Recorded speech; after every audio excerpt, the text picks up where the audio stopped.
This episode of The Dig is brought to you by our listeners who support us at patreon.com and by Haymarket Books, which has loads of great left-wing titles, perfect for Dig listeners like you.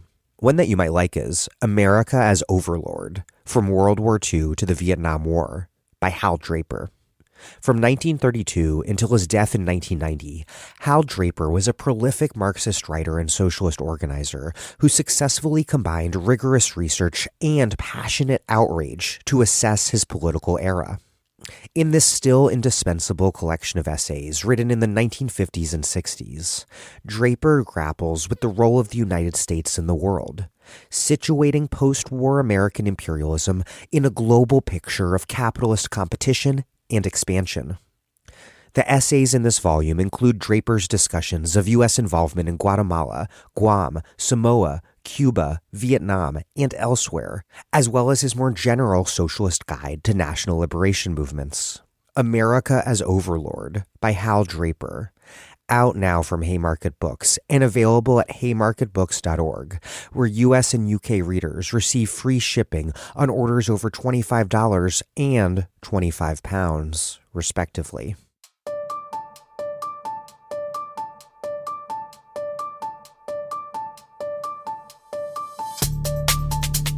Welcome to The Dig, a podcast from Jacobin Magazine. My name is Daniel Denver, and I'm broadcasting from Providence, Rhode Island. This is my interview with Robin Kelley on his classic book, Freedom Dreams, The Black Radical Imagination, first published in 2002 and then republished last year in a new edition. I don't have much to say by way of introduction because this interview, like the book, contains multitudes. Plus, we have a bit of an introductory conversation at the top of the interview. It's really good. If you're a fan of The Dig and you don't yet support us at patreon.com/thedig, and you can indeed afford to support us, I encourage you to please do so now. We could raise a lot of funding if we paywalled half our episodes. We do not do that because we truly want to maximize the number of people possible listening to every single episode, regardless of your ability to pay. But we do indeed need your contributions. We're about to invest a ton of money into an ongoing series of more creative, sound-rich narrative segments telling stories about everything all over the place. If you listen to our 2020 Antibody series, that's what we're going to be up to, something like that. And paying talented audio producers to do this work is expensive, but it is worth it. Please contribute what feels right. What's more, we also have things to send you as thank you gifts. A contribution of $10 or more a month, we will send you a book or books in the mail, a Dig tote bag, or a Dig mug. Our swag is pretty good. Please contribute now if you haven't, but can afford to do so. It means a ton to me, and it is quite literally what makes this podcast possible. That's patreon.com/thedig. Also, a contribution of any amount, even $1 a month, gets you our weekly newsletter sent to your email inbox. It is, in fact, a very good newsletter. If you want to check it out, they are available along with our vast archives at thedigradio.com. But it's better to get it delivered to your email inbox. Okay. Here's Robin D.G. Kelley, a professor of history at UCLA and the author of numerous articles and books, including Hammer and Hoe, Alabama Communists During the Great Depression, which I discussed with Kelley a while back, and the book we're discussing today, Freedom Dreams, The Black Radical Imagination.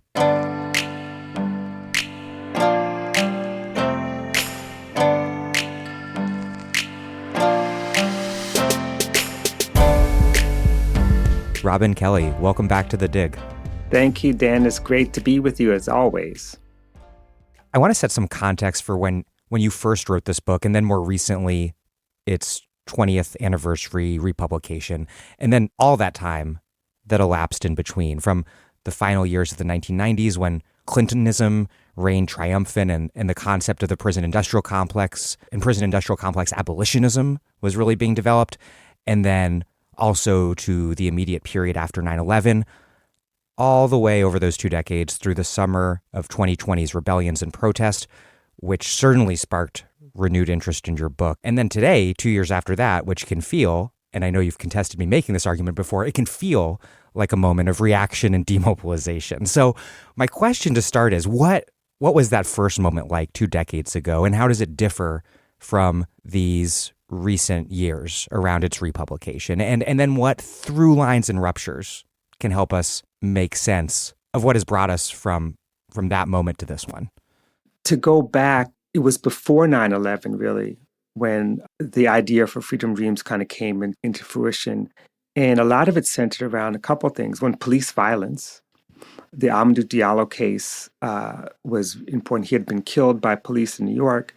A lot of us were protesting the fact that the cops had been exonerated. There was that. And in fact, the killing of Amadou Diallo was on the tails of a whole range of police killings. In other words, there's not a season where there's not police killings or beatings. Abner Louima, for example, was a big thing in New York. So that's one of the contexts.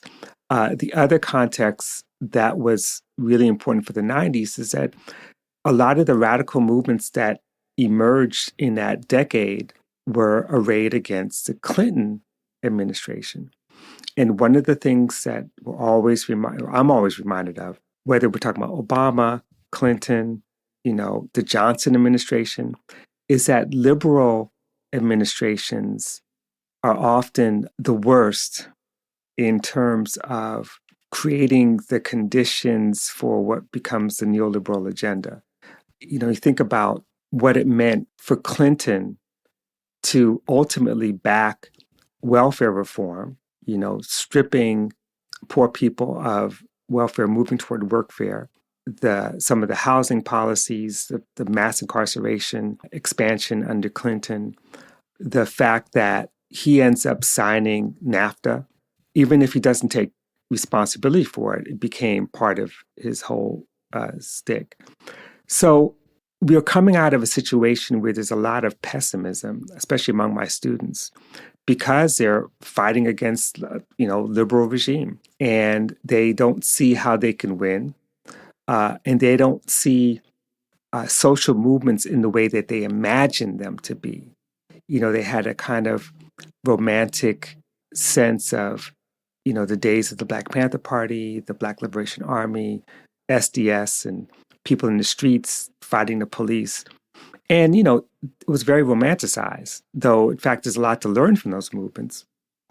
I was working with these students trying to reveal to them that there's a long, long, long history of struggles that don't always look like they succeed because we're trapped in this idea of what success looks like. And sometimes success is not even about winning campaigns.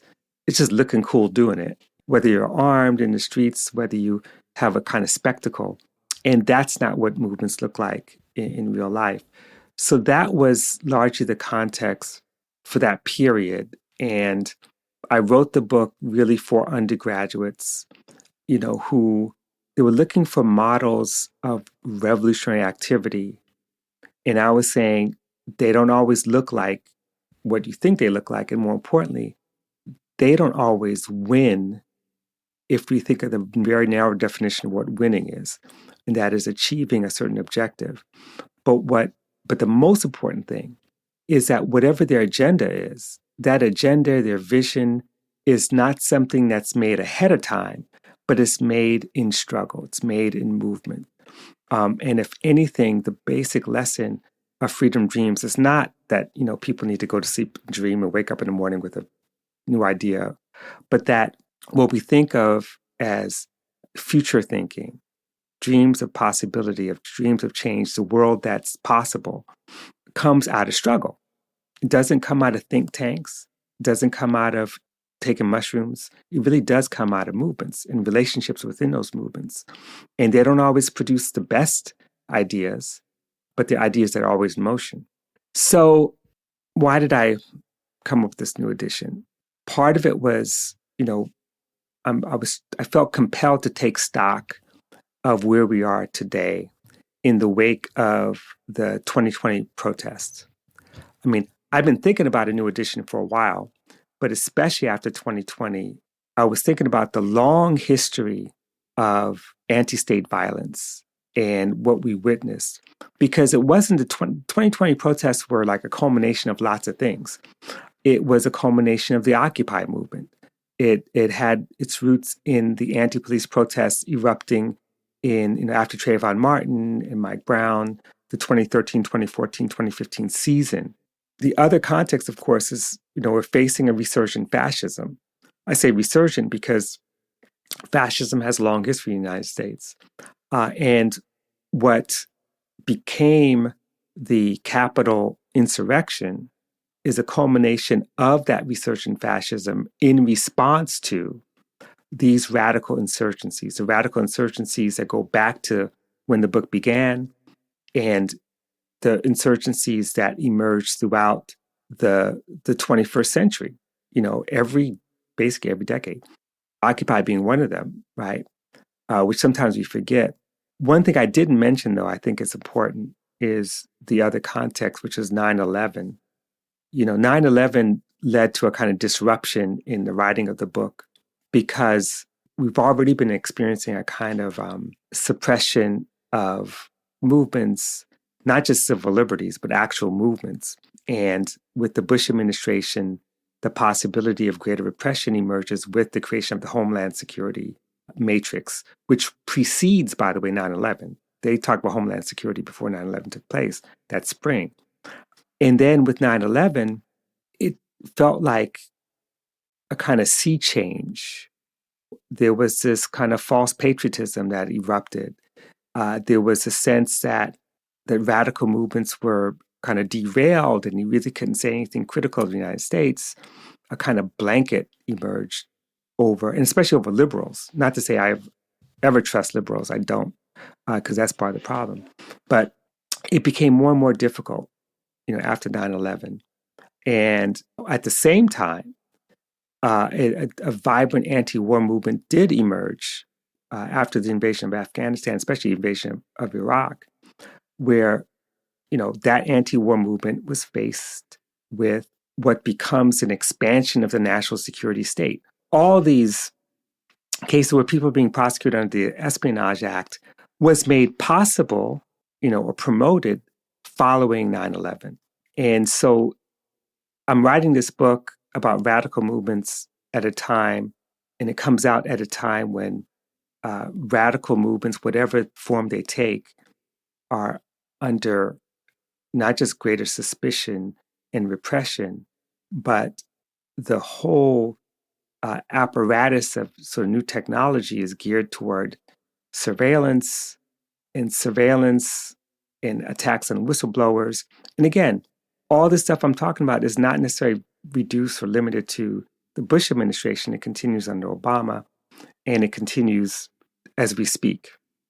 So that context is important because when I talk about the resurgence of fascism, it's a mistake to think about fascism merely as a group of military personnel, ex-cops or active duty cops trying to overthrow Congress or take over the Capitol building.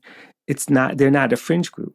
The state itself is moving in this direction, even if the state is being targeted other fascists in the streets. So that context is very important because when we take the long view, what we see is movements emerging under almost impossible circumstances in the past. And that's something I do talk about in the introduction.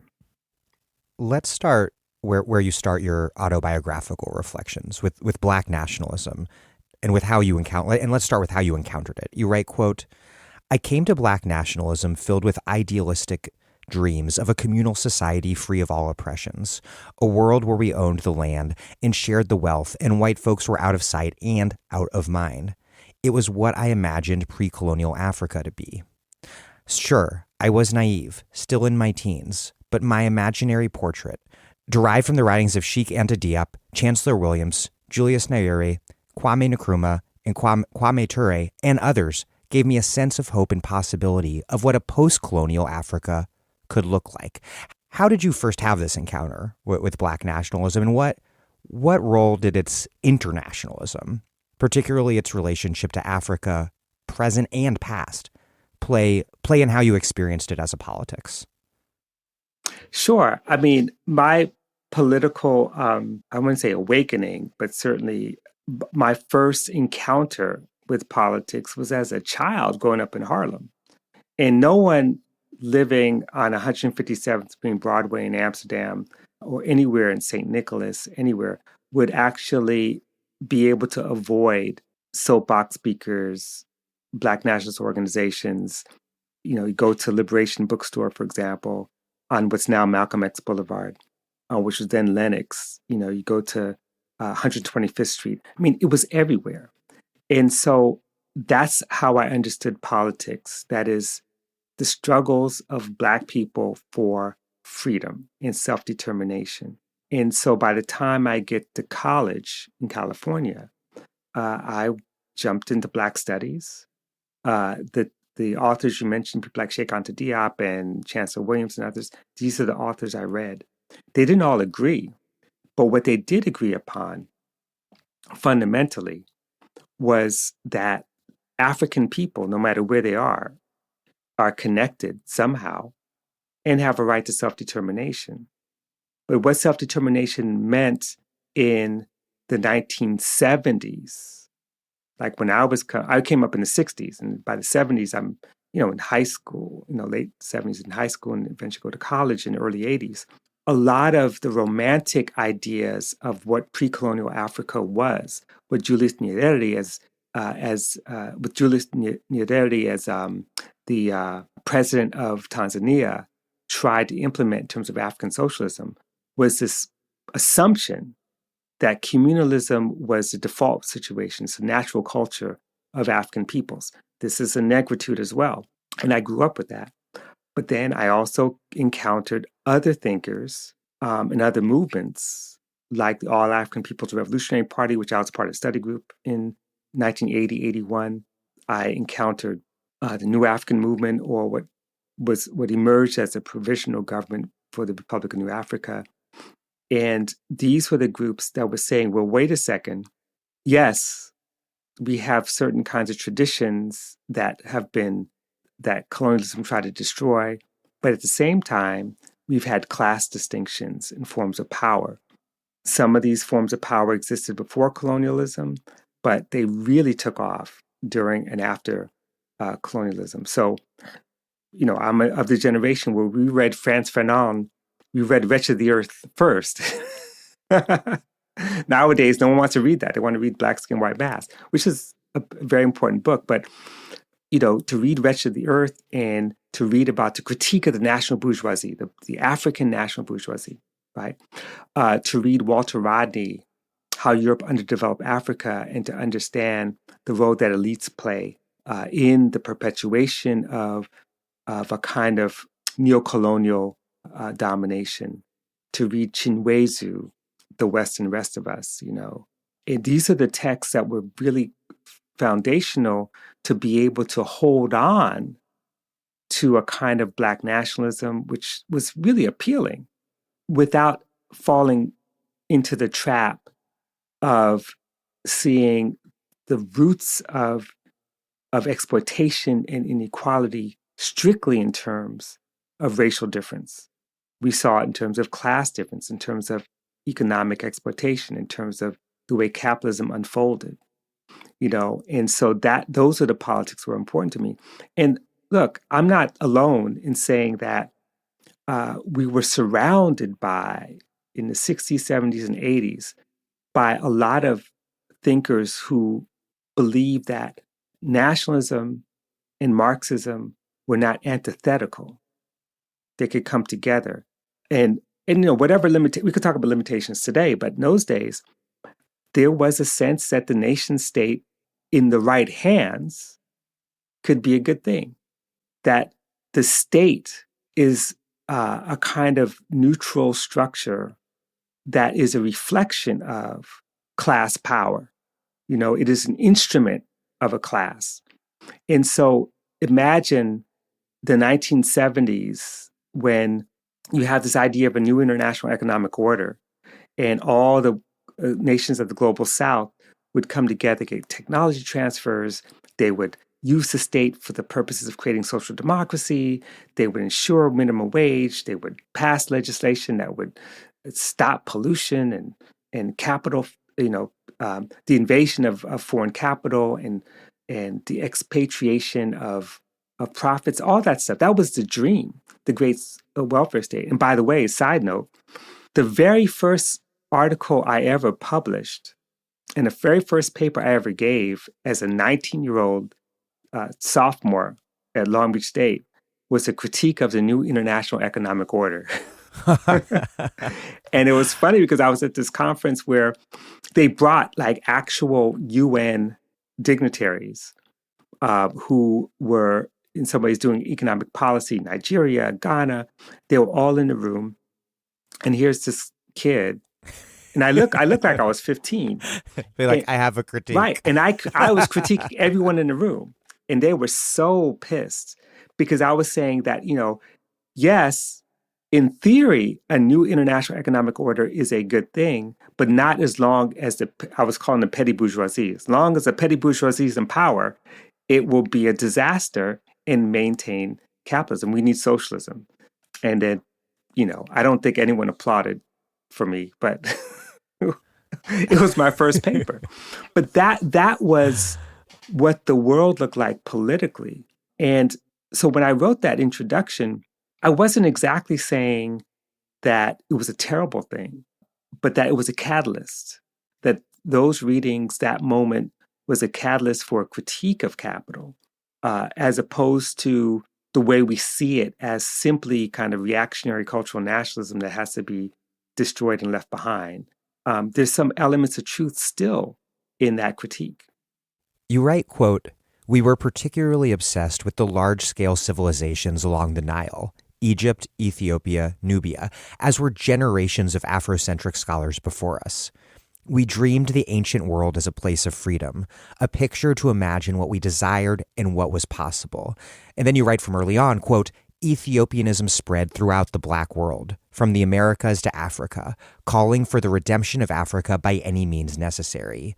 One of the earliest published examples of this doctrine was Robert Alexander Young's Ethiopian Manifesto, issued in defense of the Black man's rights in the scale of universal freedom, published in 1829, which predicted the coming of a new Hannibal who would lead a violent uprising to liberate the race.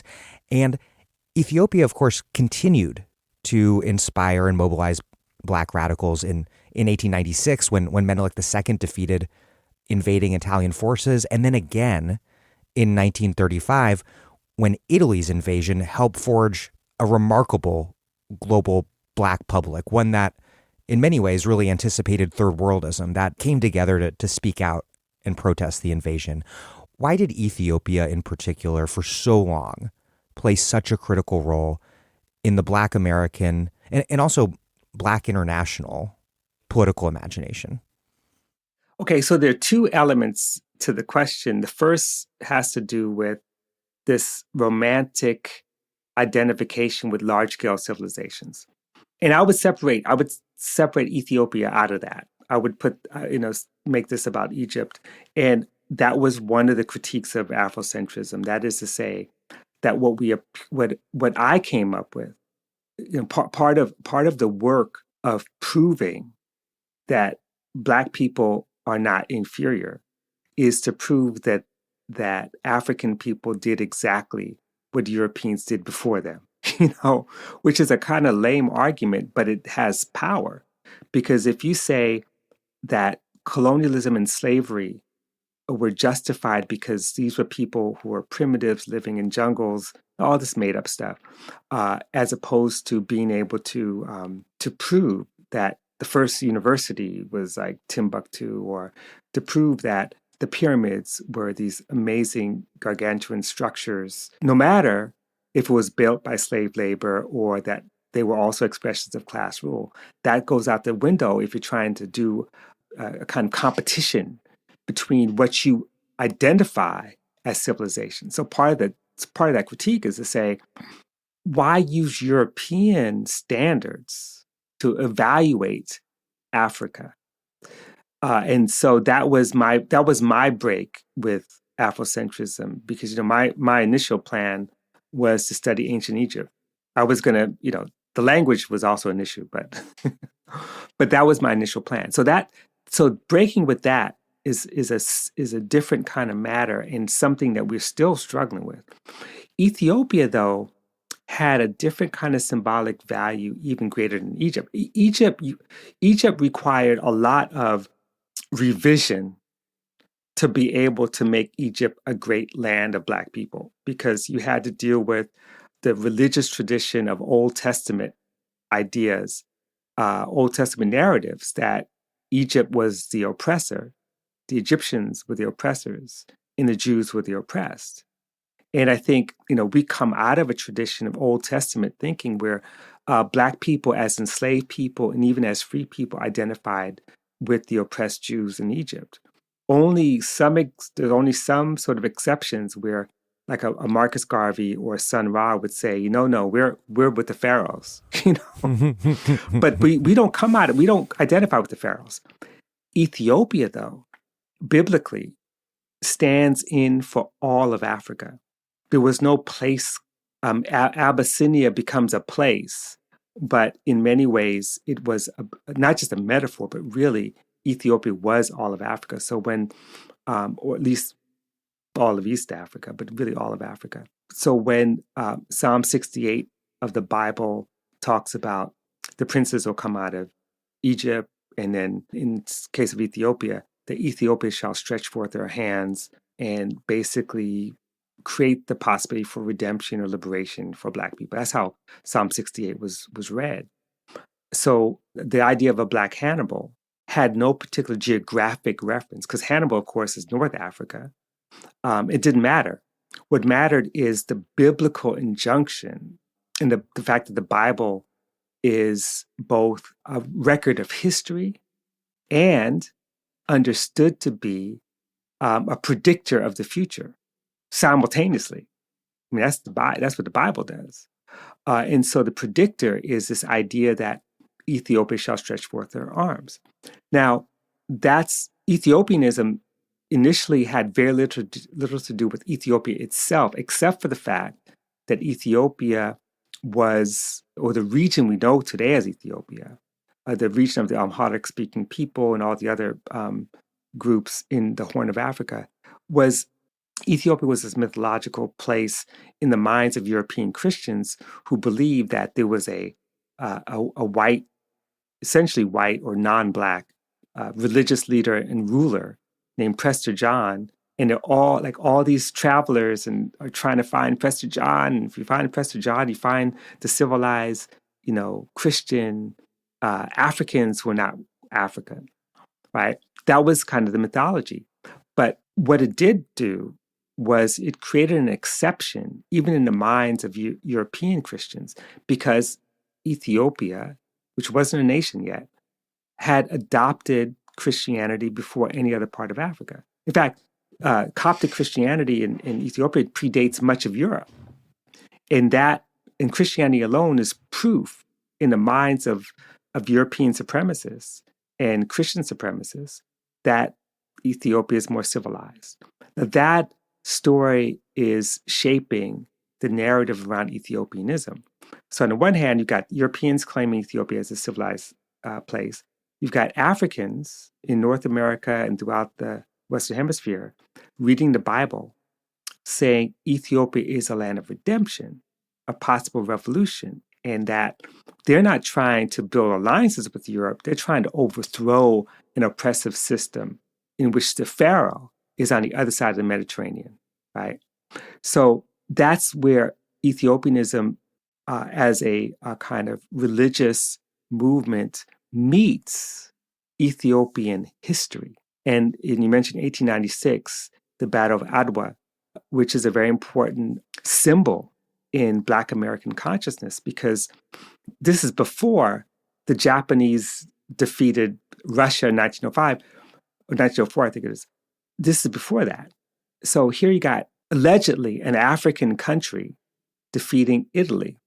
What's not always talked about is, in the romance of that, is that Menelik mobilized all these princes but also gave up in a negotiation parts of the Horn of Africa, like, Eritrea and places like that, as a way of creating a settlement with the Italians. The other thing is that Italy itself had just been unified as a nation, whatever that means. And so what the Italians won was colonies. They got colonies in the Horn of Africa, as well as Libya and places like that. So it wasn't a complete defeat. What does this mean for Black Americans? Well, musical theater, like in Abyssinia, for example, and other kinds of novels and writings and performances, all celebrated the victory against the Italians. And it just hyped up the importance of Ethiopia as one of two regions that were, at least in theory, not colonized by Europeans. The other being Liberia, but of course, we know Liberia was a colony of the United States. And what it does is it creates a myth that Ethiopia somehow resisted colonialism, when in fact all around it was a negotiation with colonists, not just the Italians, but the British. And it was a nation state that continued to practice slavery at least until 1931. And that's something people didn't want to talk about. And so, because I write about Black leftists, you find people like George Padmore, the great, who was born as Malcolm Nurse from Trinidad, great communist who eventually broke with the party and became a critic, wrote Pan-Africanism or Communism. George Padmore was criticizing Ethiopia in 1930, saying, like, whatever we think about it, they still have slavery. We have to defend Ethiopia's right to self-determination, but we've got to fight class forces for, what becomes Haile Selassie and his class. And so that was a kind of realistic approach to understanding actual Ethiopia versus symbolic Ethiopia. And finally, in between all that is the fact that, as you mentioned, Ethiopia is invaded again in 1935. And once again, the beginnings of World War, as Du Bois tells us, always begins with colonial slaughter. And so Second World War begins, with the invasion of Ethiopia by Italy. And the Black world mobilizes to defend both the physical land and culture of Ethiopia, as well as the sacred and symbolic land of Ethiopia, biblically speaking. The idea of going back to Africa was one part of a larger emigrationist politics that has been pervasive in a lot of different ways that you describe throughout the long arc of Black American history. You write, quote, "Few scholars or activists today take proposals to leave America and return to Africa or some other homeland seriously. Back to Africa proposals, in principle, are almost universally dismissed as escapist or associated with essentialist romantic ideas about Black cultural unity. Critics dwell on the impracticality of such schemes, or they point to sharp cultural and class differences that keep the Black world divided. They are not wrong to do so, but any wholesale dismissal of the desire to leave this place and find a new home misses what these movements might tell us about how Black people have imagined real freedom." What is it then that emigrationist politics and imaginings tell us about how Black people have imagined freedom? And to me, one thing that really comes to mind as a case study for how to unpack this is, in terms of 19th century emigrationism, we see emigrationist sentiment rising at moments when Black people grow most pessimistic about the plausibility of fighting for some place within the United States. But on the other hand, Thulani Davis, who I interviewed recently, talked about how exodus are organizing in the South, organizing to migrate west to Kansas, a precursor of sorts to the 20th century's Great Migration, that this was also a key marker of organization building in and for the South.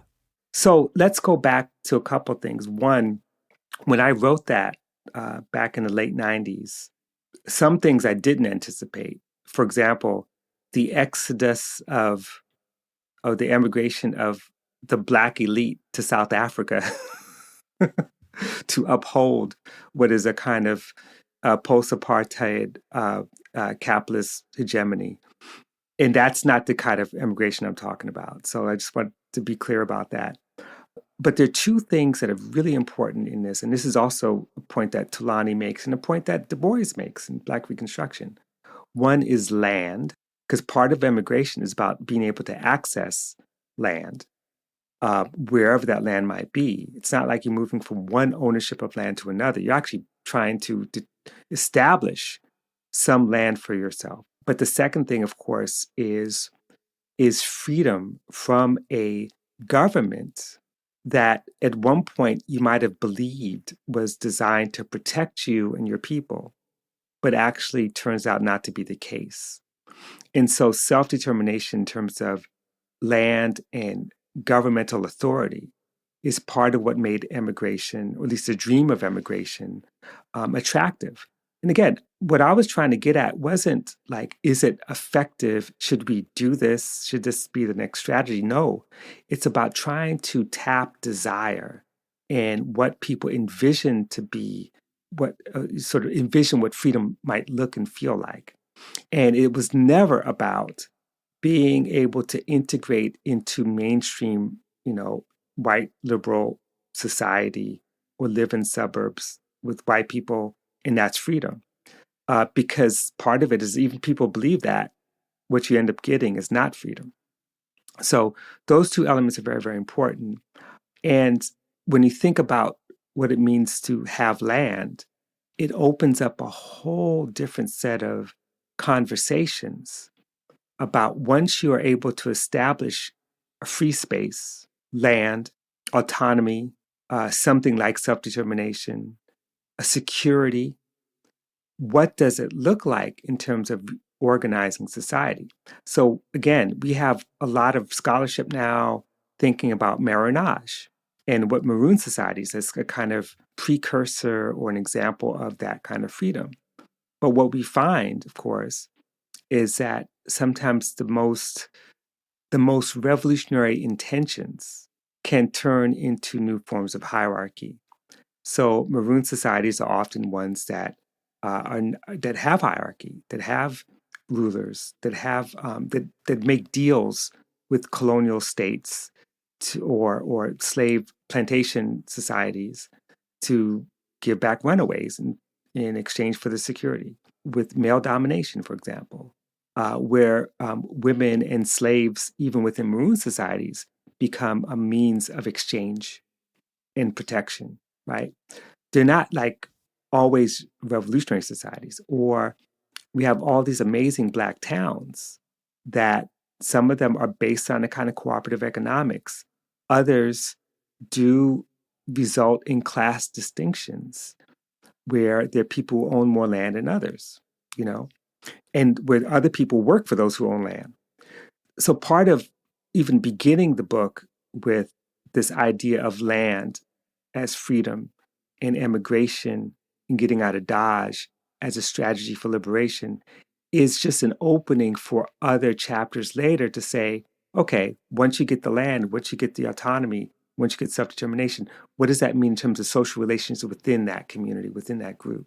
And that to me is really the crucial question. And Thulani's absolutely right to talk about what it means to create institutions that could link people across states, across state lines, that could facilitate political participation, that could facilitate economic power.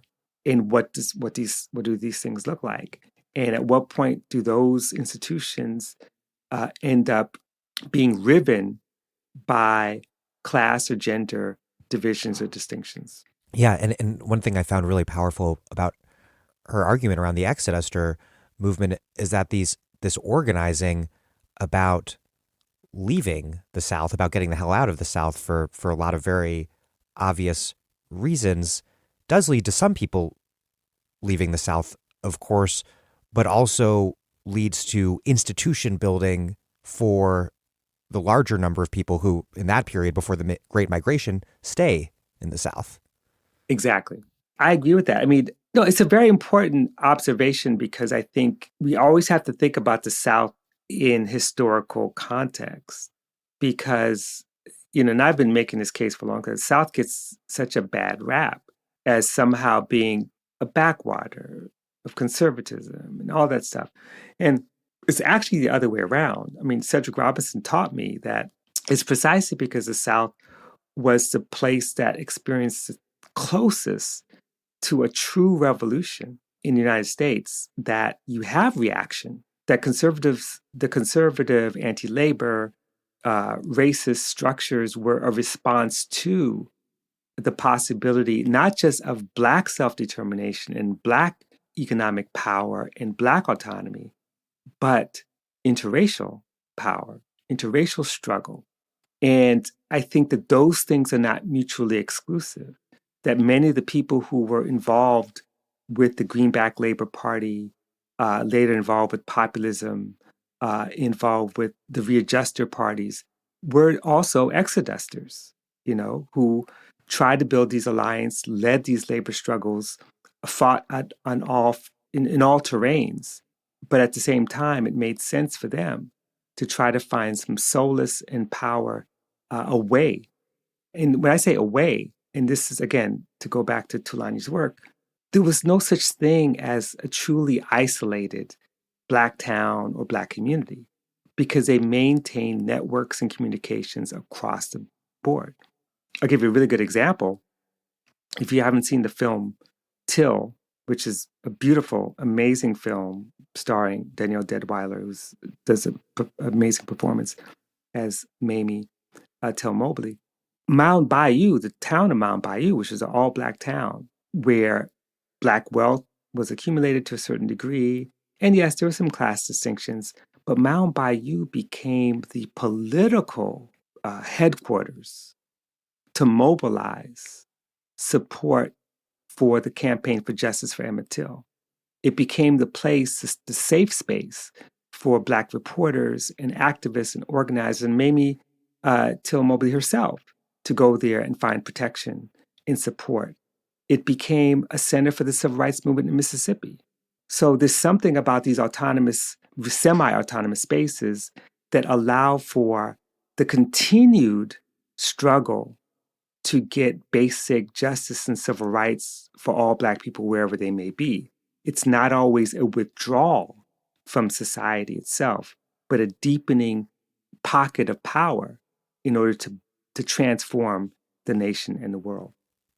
No discussion of Black immigration politics would be complete without Marcus Garvey, the founder of the Universal Negro Improvement Association. How did Garvey's movement emerge and then catch such incredible fire among Black people? And what were the ideological and theological precepts of a movement that Garvey called Black Zionism? Let's go back. In terms of the first part of the question, where did it come from? How did it emerge? Garvey himself was an amazing journalist and organizer himself. He traveled around Latin America, was in Panama and elsewhere, supporting labor organizing. He ends up in Europe and in conversation with Irish nationalists. And this is an important observation, is that when he unfolded this idea of the red, black, and green flag in his initial soapbox speech, he identified the green for the Irish Revolution, the red for the Bolshevik Revolution, and the black for the Black man's revolution, which later became green for the land, red for the blood, But the fact that his nationalism was internationalism from the outset, and quite radical, is important. At the same time, the same Marcus Garvey was enamored with Booker T. Washington, who, by any stretch of imagination, is not a radical, And this is disputed. But what he found in Booker T. Washington was this ability to raise a generation of young people through agriculture with dignity, respect, and some economic power. Some. And so he wanted to work with Booker T. Washington. Eventually, Booker T. dies. He ends up going to New York. Now, the Zionism part is the fourth element. So, of course, he's inspired by the Bolshevik Revolution. Everyone is. Everyone is. I mean, except for the deeply anti-communists.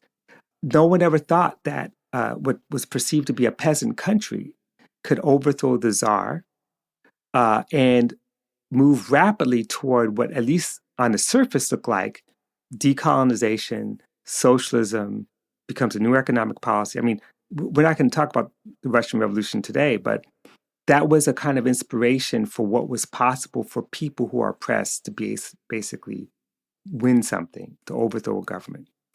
The Irish, of course, took great pride in culture, language, the right to land. It was like anti-colonialism par excellence as far as Garvey and others were concerned. But then the other element is Zionism, and Garvey, was inspired by Zionism. I mean, Jamaica had a number of Jewish entrepreneurs who were themselves Jamaican and helped fund the UNIA. Garvey actually even toyed with the idea of Judaism becoming the official religion of the Black nationalist movement of the UNIA. He quickly moved away from that and developed his own, the African Orthodox Church. But one of his main lieutenants was Rabbi Arnold J. Ford, who converted to Judaism and eventually ends up, and from the book, taking a congregation to, of all places, Ethiopia, and settling there and creating a kind of new movement of Ethiopian Jews from the United States who are all Black. Why Zionism? Well, Zionism was attractive because, remember, Zionism wasn't exactly a religious movement in the way we think of it. It was a political movement, a movement that was nationalist, based on the idea of the right to land, and that the Jews, as a dispersed people, have not only a right but an obligation to find a homeland. And in those days, Zionism wasn't necessarily always linked to historical Palestine. Zionists were like, well, maybe why not Uganda? Yeah, they're like, what's available? Right, exactly. I mean, and that's not to say that Palestine wasn't relevant. It was very relevant, but they were open. But the most important thing about Zionism was this idea of land security that's necessary for an oppressed people to thrive. And it's not an accident that people, even like Alain Locke in his editing of The New Negro, Alain Locke was not a friend of Garvey at all. They didn't like each other. But Locke was like, Zionism is part of is like akin to the New Negro movement. So for Garvey, Black Zionism was the Black version of the political movement that we know of as Zionism. And the other part of your question is that why did it kind of expand so rapidly? Well, there's so many different reasons. One has to do with the power of print culture. As Benedict Anderson says, print culture is a really crucial part of developing nationalism. And whether that nationalism is tied to a state or not doesn't matter. But if you have a paper like The Negro World that's publishing in many different languages and has circulation around the globe, then you're going to develop followers. But the second thing, there's really three things. The second thing would be that it tapped into all that other stuff I was writing about in that chapter, this sense of needing a homeland, of feeling not just dispersed from other Black people, but feeling dispersed from citizenship, alienated from basic rights, treated like a second-class citizen, facing lynching and violence at every turn. Black intellectuals called that period, the late 19th, early 20th century, the nadir of African-American history, because it was really a low point in the sense that the federal government was ruling against the right of Black people with Plessy versus Ferguson and all these other Supreme Court rulings. State governments were supporting white supremacy. The Klan is resurrected in 1915. Incredibly brutal white massacres, riots, lynchings all over the country, not just in the South by any means. Exactly. You got Wilmington, you got Springfield, Illinois, 1908. You've got New York, 1900. I mean, you can go on and on and on. So there's something attractive of not just the idea of a homeland, because that's not the thing that always attracted people, but the idea of power, the spectacle of Garveyism in the streets of New York, where Marcus Garvey is dressed like a general, and the Black Cross nurses are like the kind of gendered sort of expression of maternal power, the parallel to the Red Cross. You've got the Black men dressed in military uniforms as if they're going to be the ones to do the work of the new Hannibal. They're going to redeem Africa through violence. And this is the era of what? The era of imperialism. You know, U.S. imperialism is at its height, imperialism around the world. And they're saying, we're going to have our own imperialism. We're going to take back Africa. So all that's very attractive. But one last thing, and this is the third reason why it's attractive, because the UNIA was so decentralized that people could write their own rules. Sure, you read the Negro World, but when I say write their own rules, the biggest, most active chapters in North America were not in cities, but in the countryside. You know, the rural chapters. And there, people were fighting for things like sharecroppers being able to get a decent wage for chopping and picking cotton, or a fair share in the share of cotton production, where anti-lynching was the order of the day. And that's why, you know, a lot of people who were Garveyites had no intention of leaving. They had intention of fighting. And they were fighting on many different fronts. And the belief that you're part of an international movement that will support you gave you confidence. I mean, Garveyites were organizing domestic workers in places like Louisiana. They were everywhere. And it's not an accident that many of the Garveyites in places like Harlem and Chicago, when Garveyism kind of collapsed, ended up joining the Communist Party. Let's turn to Black socialists and communists. All the way back, you write to the Socialist Labor Party, founded in 1876, and then the Socialist Party of America, founded in 1901. You write, quote, "The Second International Social Democratic politics proved more broad-based and popular than the socialism of its predecessors, but its approach to the Negro question remained unchanged. Racism was merely a feature of capitalism. Kill the latter, and the former would wither away." Why did this class-first orientation so characterize late 19th and early 20th century American socialism? Was it predetermined by the writing of, say, Marx, or was it more overdetermined by what a white-led socialist movement would look like in the settler colony? There's a couple things. One, throughout the 19th century, class first, we call it that, class first, has really characterized socialism even before the creation of the International Working Men's Association. You go back to 1848, and the emigres who fled the 1848 revolutions, many of them were, you could argue, class first. But when I say class first, that's not really fundamentally the question. The question is, who's in the class? That is the question. Who is the class? So again, to go back to the mid-19th century, there were German emigres who came to the United States who were socialists, who were insisting, and Marx said the same thing, basically, that don't forget, those Black people are in the class with you. So there's a distinction between like class first, meaning the white working class, and class first, meaning don't forget, the class is all. We shall be all, as the song goes, you know. And that's why you have German emigres who become abolitionists and see the abolition of slavery as a fundamental movement to build class power and to overthrow capitalism.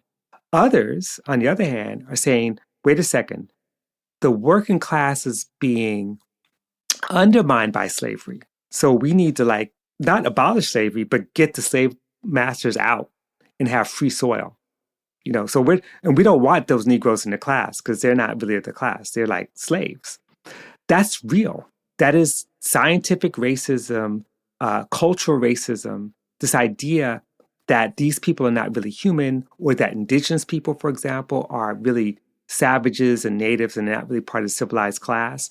that is a class first ideology that's based on exclusion rather than mass inclusion. So they're both class first, but it's just like, who's the class? Now, to your question, late 19th century is a unique moment because keep in mind, as you know better than anyone, it's not clear like who the white people are.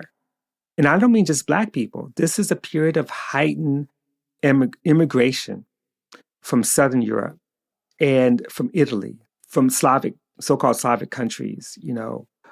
The heart and soul of the Second International, after the First International collapses, are in North America are who? The immigrant workers.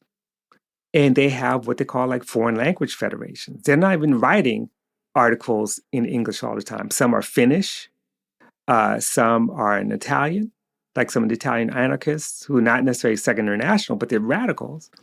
You've got German language. And part of the issue of the socialists, the fight was, we need to Americanize the Socialist Party. We need to stop doing this foreign language business and get people to be American.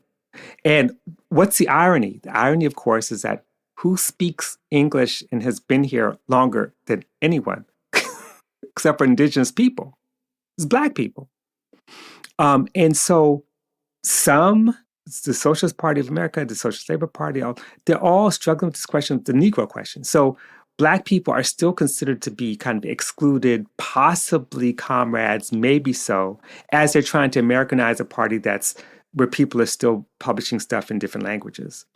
That's the dilemma of the Second International North America. And so they're saying class first, but they're saying that to be in the class, you got to be American. Not everyone thinks that. I mean, it's, again, there's different socialist tendencies. The IWW is a socialist movement that has some anarchists in them. It has all kinds of syndicalists. But the IWW is saying, look, we got one big union. We're syndicalists who believe in one big union, and that means everybody. Don't matter what language you speak or the color of your skin. I say that's not everywhere. I mean, there were Black IWW leaders like Ben Fletcher who dealt with racism within the union. But for the most part, the ideology was that there's no outside of the class except for the bourgeoisie, the landholders, the corporate figures, the bosses. But our class is everybody. So all these tensions are swirling around.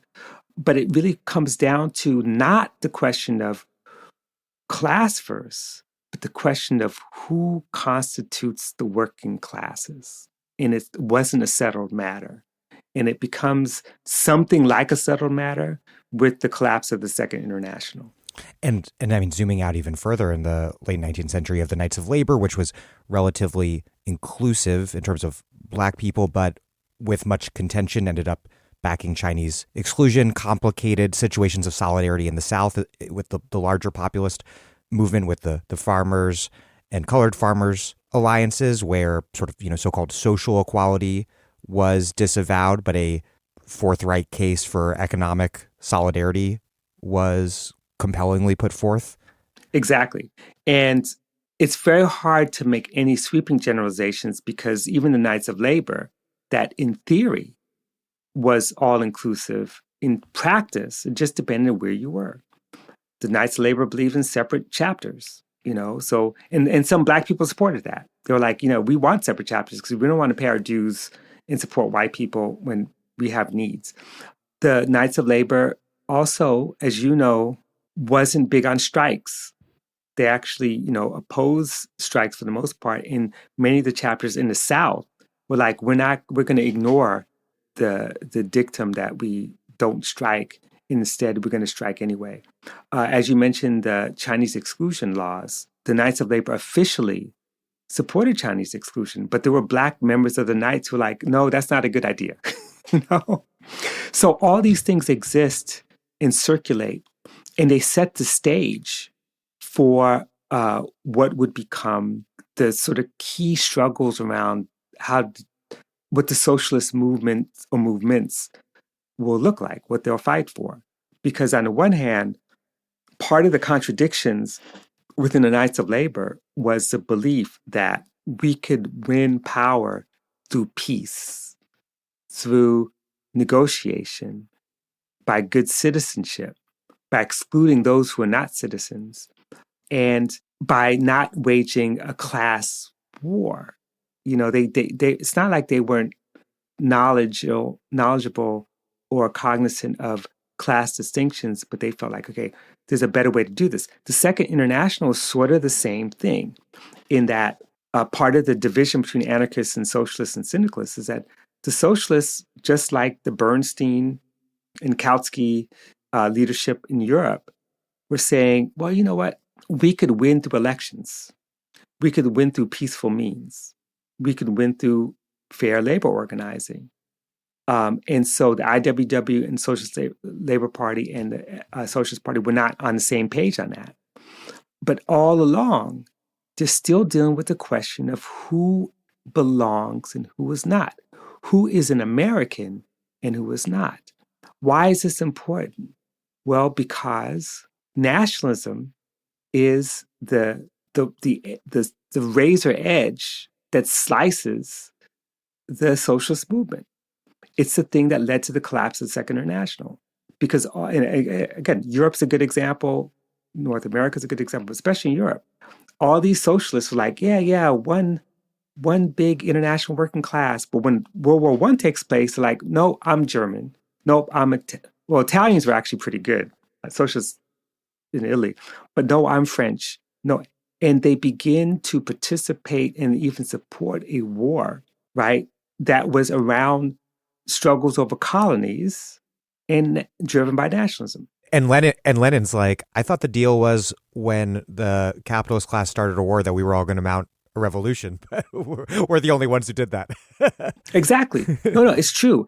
In defense of some of the American socialists, it so happens that some of the American socialists and anarchists were at the leadership of the anti-war movement during World War I. We all know Eugene Debs went to prison, not just because he was a socialist, but because he was against the war. We know, anarchists like Emma Goldman and others ended up, because of the anti-war position, paying a price for that. Ben Fletcher, leader of the IWW, he also was arrested because of his anti-war activities. So in many ways, the U.S. socialists, at least the most revolutionary of them, didn't play the game of, xenophobia, except, and this deserves deeper research, except when we think of the First World War, not just in terms of Europe and European fights over colonies, but in terms of U.S. intervention in Haiti, in the Dominican Republic, in Veracruz, Mexico, in even the U.S. war against Mexico after the Mexican Revolution, a kind of unspoken war, but still military.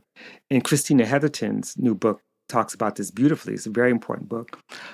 This is the Western Front of World War I. And this is also the place where the question of internationalism is on the line. Do you support the Mexican Revolution? That's a question of internationalism. The Mexican Revolution was the first major revolution of the 20th century. It preceded Russia by almost a decade, 6 years, basically. It depends if you count the 1905 revolution. But, Mexico was very, very important. And Mexico was the model of a possible social democracy with this new constitution of 1917 that was a danger to the United States. The question is, well, where did the socialists stand on Mexico? Some socialists went down to Mexico to fight, and they were the ones that ended up in the Communist Party. So this question of internationalism and what does the working class do for each other? How do you fight these battles in the midst of a global war, especially battles against colonial domination, like in Haiti, Dominican Republic, elsewhere? That's always the fundamental question for socialists. And tragically, we have more examples of socialists in this period supporting colonial domination than opposing it. Let's turn to Black communists. You write, quote, "If the Third International, or the Comintern, proved more sympathetic and sensitive to the racial nature of American class struggle, it is largely because Black folk made it so." And that story really starts, well, it could start a lot of places, but a good place to start it is with a group called the African Blood Brotherhood, which was founded in 1918. Who were they, And what perspective did they and other Black communists bring to the party, not only to the U.S. Communist Party, but really to global communism? The African Blood Brotherhood was initially a secret organization made up of socialists. Its leaders included people like Cyril Briggs, who would join the Communist Party, W.A. Domingo, and many others who were socialists in their orientation, nationalists in their orientation. Unlike Garvey, and they were kind of enemies of Garvey, though some of them actually joined the Garvey movement soon after the ABB collapsed. But for them, they were class-oriented nationalists, but were focused on the fights within the United States around lynching, disfranchisement. They had no intention of going anywhere. They had active chapters, certainly in New York. Many of them were of Caribbean descent, like Garvey, but not all. They had chapters in places like Oklahoma, Virginia, among mine workers. So they were like kind of a Black communist organization before there was a Communist Party, because they go back at least a couple of years before the Communist Party is formed in the United States. And World War I was a really crucial moment for their formation. How did they get folded into the Communist Party? That's all up to dispute. The simple answer is that some of them actually joined the Communist Party before the ABB folded. They joined in secret. So in other words, it wasn't that the Communist Party necessarily went out their way to recruit them and try to destroy the organization. They were in both. People like Harry Haywood, for example, was in the African Blood Brotherhood and then the Communist Party. They saw their positions identical. That led to a split in the Brotherhood, because there were those who felt like even if they were sympathetic to the Communist Party, they should remain independent. And for a while, they did remain independent while also being members. Why does this matter? A couple reasons. One, your listeners probably know this, but it wasn't until like 1923, really, or maybe 22, when the Communist Party was consolidated into one party. And even then, it really wasn't one party. It was a series of splits that eventually the Communist International forced some of the tendencies to come together to form what became the Communist Party USA. There was the Communist Party of America, the Lovestonites, and all these other kinds of splits. So it didn't make a lot of sense for the African Blood Brotherhood, which was a coherent radical organization itself, to fold into a movement that was divided as it were. So that's one thing. The other thing to keep in mind is that when that split occurred, there were other Black socialists who were not necessarily in the African Blood Brotherhood, people like Hubert Harrison, and people like Ben Fletcher, who was IWW. He had a relationship to the Communist Party briefly, but really was opposed. They represent another independent Black radical presence, Black left or Black communist presence that's not necessarily CPUSA. So all that to say is that there's a lot of movements taking place in that period from about 1916 to about 1925. It's not clear what would ascend as the major left organization, major Marxist Leninist organization at the time. And as we know, even that wasn't permanent, because you have Trotskyist movements, which also attract Black radicals as it is.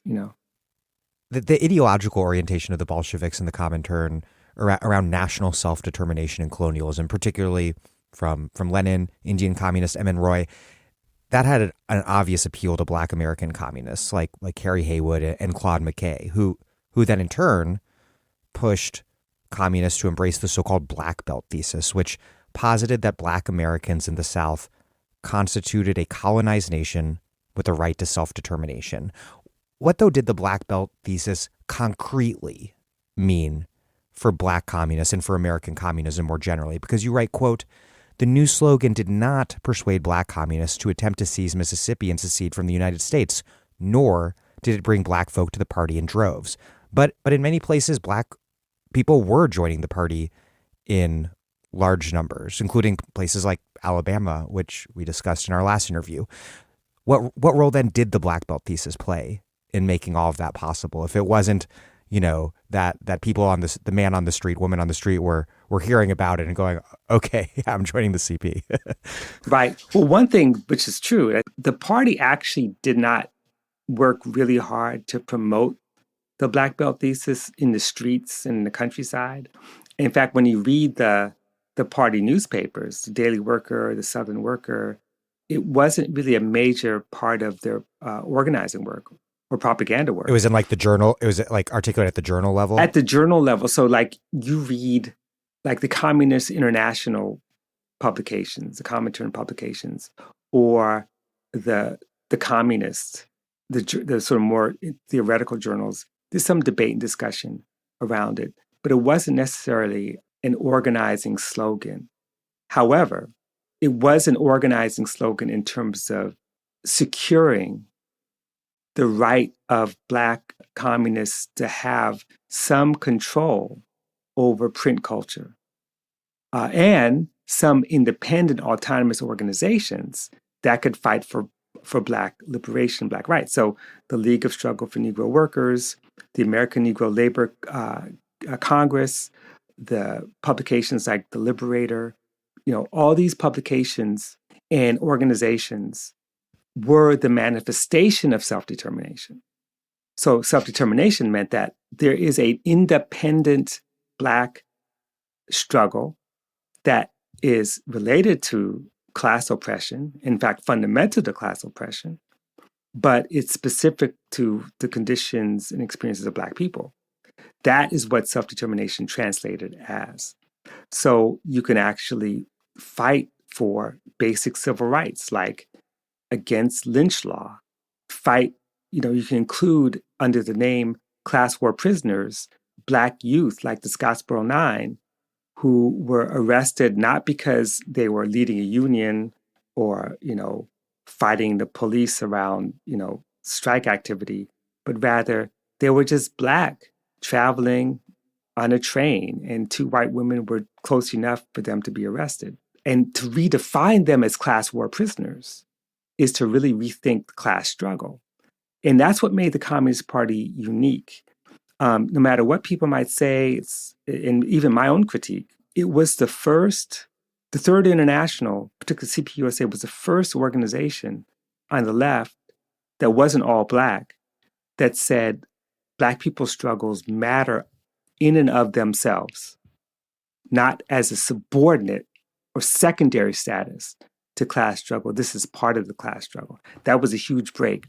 And it came from, the Black Belt thesis wasn't simply Nassanoff and a bunch of Russians sitting around. It was Black radicals themselves. Going back to Claude McKay when he addressed the Comintern, Harry Haywood when he was there, Otto Husvald, who actually was not all supportive of that as much. But even before that, the South African communists who were pushing for what's called the Native Republic thesis, the right of self-determination for African people in South Africa. And this was very significant because South Africa, around the time of the Second Congress and the Third Congress of the Comintern, in between that time, South Africa had this big miner strike called the Rand Revolt, which white miners went out on strike. And the slogan was, "Workers of the world unite and fight for a white South Africa." That's not necessarily class struggle, Meanwhile, those workers, that strike was just overwhelmed and overshadowed by a much larger African miners' strike, which is not fighting for a white South Africa. So all those developments led to a real rethinking, not just of the right to land and self-determination and the separation of the state. That just became more metaphorical or symbolic of the larger question, and that is that class struggle ought to and must include the independent struggles of Black people because of the unique way in which the unique position they occupy within a racialized class hierarchy. After the heyday of the CP, Maoist China became a particularly strong reference point for Black radicals from the mid through the early part of the late 20th century, and really for all sorts of radicals. You write, quote, "The status of the Chinese as people of color served as a powerful political tool in mobilizing support from Africans and African-descended people. China offered Black radicals a colored or third world Marxist model that enabled them to challenge a white and Western vision of class struggle, a model they shaped and reshaped to suit their own cultural and political realities." Also, closer to home, Cuba, firmly, if sometimes complexly, in the Soviet camp rather than the Chinese one, also loomed really large. And you write, quote, "The Chinese and Cubans' willingness to meet force with force also made these revolutions attractive to Black radicals in the age of nonviolent passive resistance."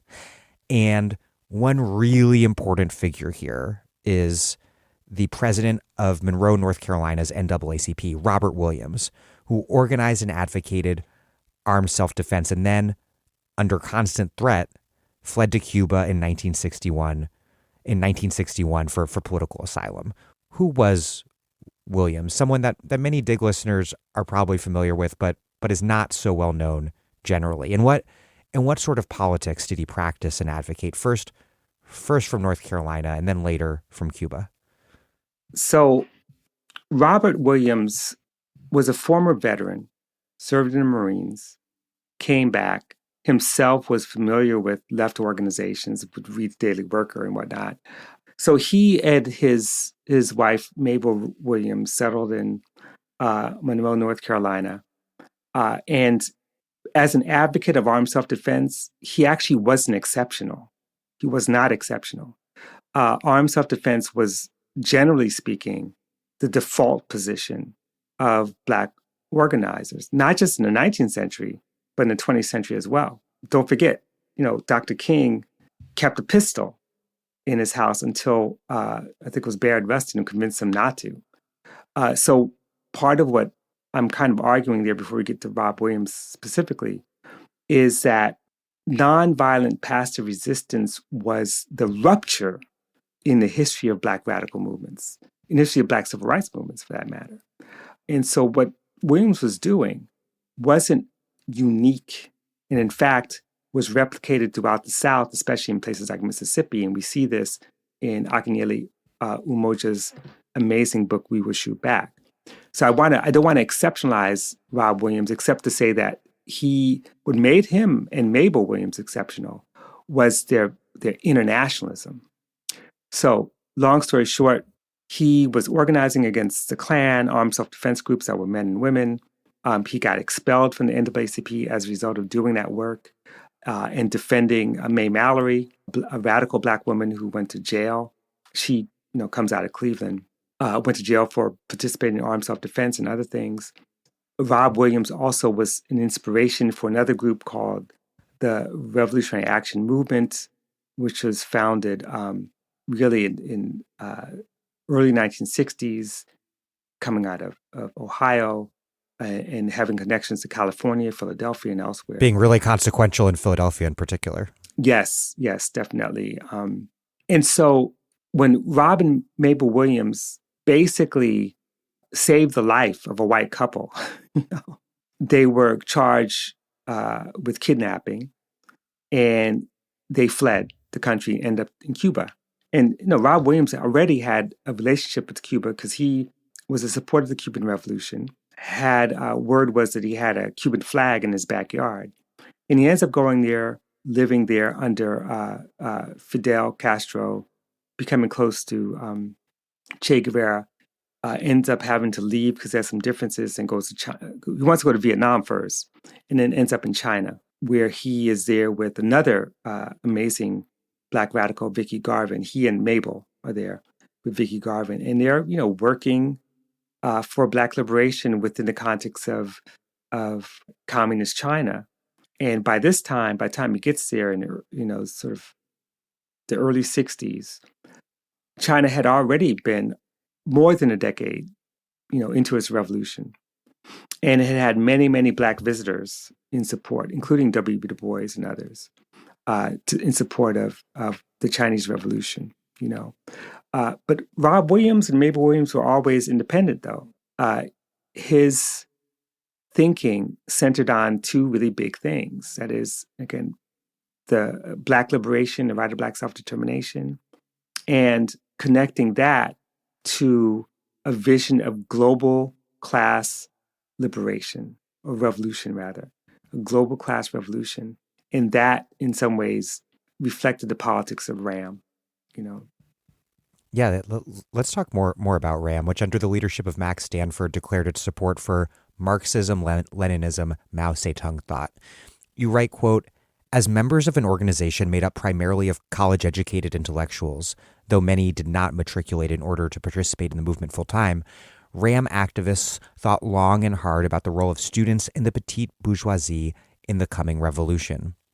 In an article, Revolutionary Nationalism and the Afro-American Student, published in January 1965, Stanford argued that Black students of the war baby generation embodied several contradictions at once, contradictions that could lead them to embrace capitalism and white values, check out altogether, or join the revolutionary movement.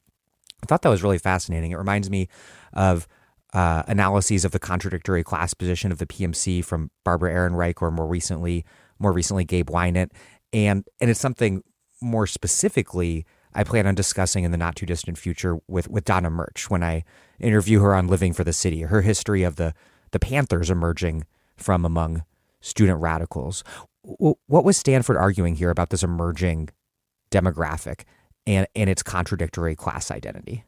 What he was arguing really was specific to the social formation of RAM itself and the fact that it emerged as a student-based organization initially.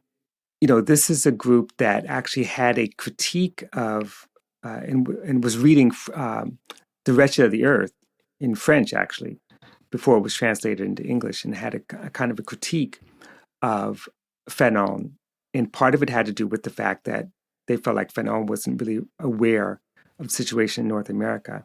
But part of this also has to do with what it means for a countercultural movement to emerge in the mid to late 1960s without a critique of capitalism. How easy it is to take up the mantle of revolution, but still adopt the values of capitalist society. And this is where he embraces what Amilcar Cabral later calls kind of class suicide. That, he says there's no guarantee that revolution is the path that students are going to adopt, and that there's no guarantee, for that matter, that the intelligentsia is even capable of leading a true revolution. And he himself comes out of that, the Black intelligentsia. But he's saying what was actually a pretty popular position, that only the working class is a revolutionary class. But that working class for Black people isn't always in the factories or in the mines. Sometimes they're unemployed. Now, why is this significant? Because this is the period of the Great Society, when there's a kind of mythology that all boats have risen, that everyone's employed, that life is good. But the very structural conditions that led to the expansion of white suburbia, that led to an element of the white working class to make the leap to a kind of middle-class home ownership, was the one that led to the organized abandonment of cities, that left a lot of Black people, Black youth in particular, unemployed, and that led to an expansion of violent gangs and other social formations that don't look revolutionary. And so in other words, what he was saying was simultaneous or anticipated the Black Panther Party's focus on organizing the so-called lumpen proletariat, those people who are often outside of the market, the formal market, who don't have jobs, who hustle for a living. And so there was a kind of, I would say, romanticization, or at least certainly an interest in that class that, social scientists call the underclass, the people who are not always beneficiaries of stable employment. And again, this is up for debate, whether or not that was a revolutionary class or not. the point of writing about it is to say this is the discourse, this is the way that people are seeing themselves. And this is also one of the reasons why, by the early 1970s, a lot of American radicals, not just Black radicals, decide that there's no future for them in the university, there's no future for them in knowledge as a knowledge worker, and they end up going into the factories, doing industrial concentration work, organizing unions, and saying that where the working class is, that's where the revolution will be. I'm Astra Taylor, and you're listening to The Dig with Daniel Denvir, a podcast that helps us understand the past so we can organize for a better future. That's why you should support the show at patreon.com/thedig. This episode of The Dig is brought to you by our listeners who support us at patreon.com and by Haymarket Books, which has loads of great left-wing titles, perfect for Dig listeners like you.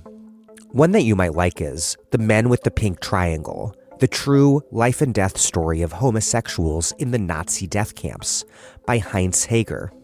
For decades, history ignored the Nazi persecution of gay people. Only with the rise of the gay movement in the 1970s did historians finally recognize that gay people, like Jews and others deemed undesirable, suffered enormously at the hands of the Nazi regime. Of the few who survived the concentration camps, even fewer ever came forward to tell their stories. This heart-wrenchingly vivid account of one man's arrest and imprisonment by the Nazis for the crime of homosexuality, now with a new foreword by Let the Record Show author Sarah Schulman, remains an essential contribution to gay history and our understanding of historical fascism.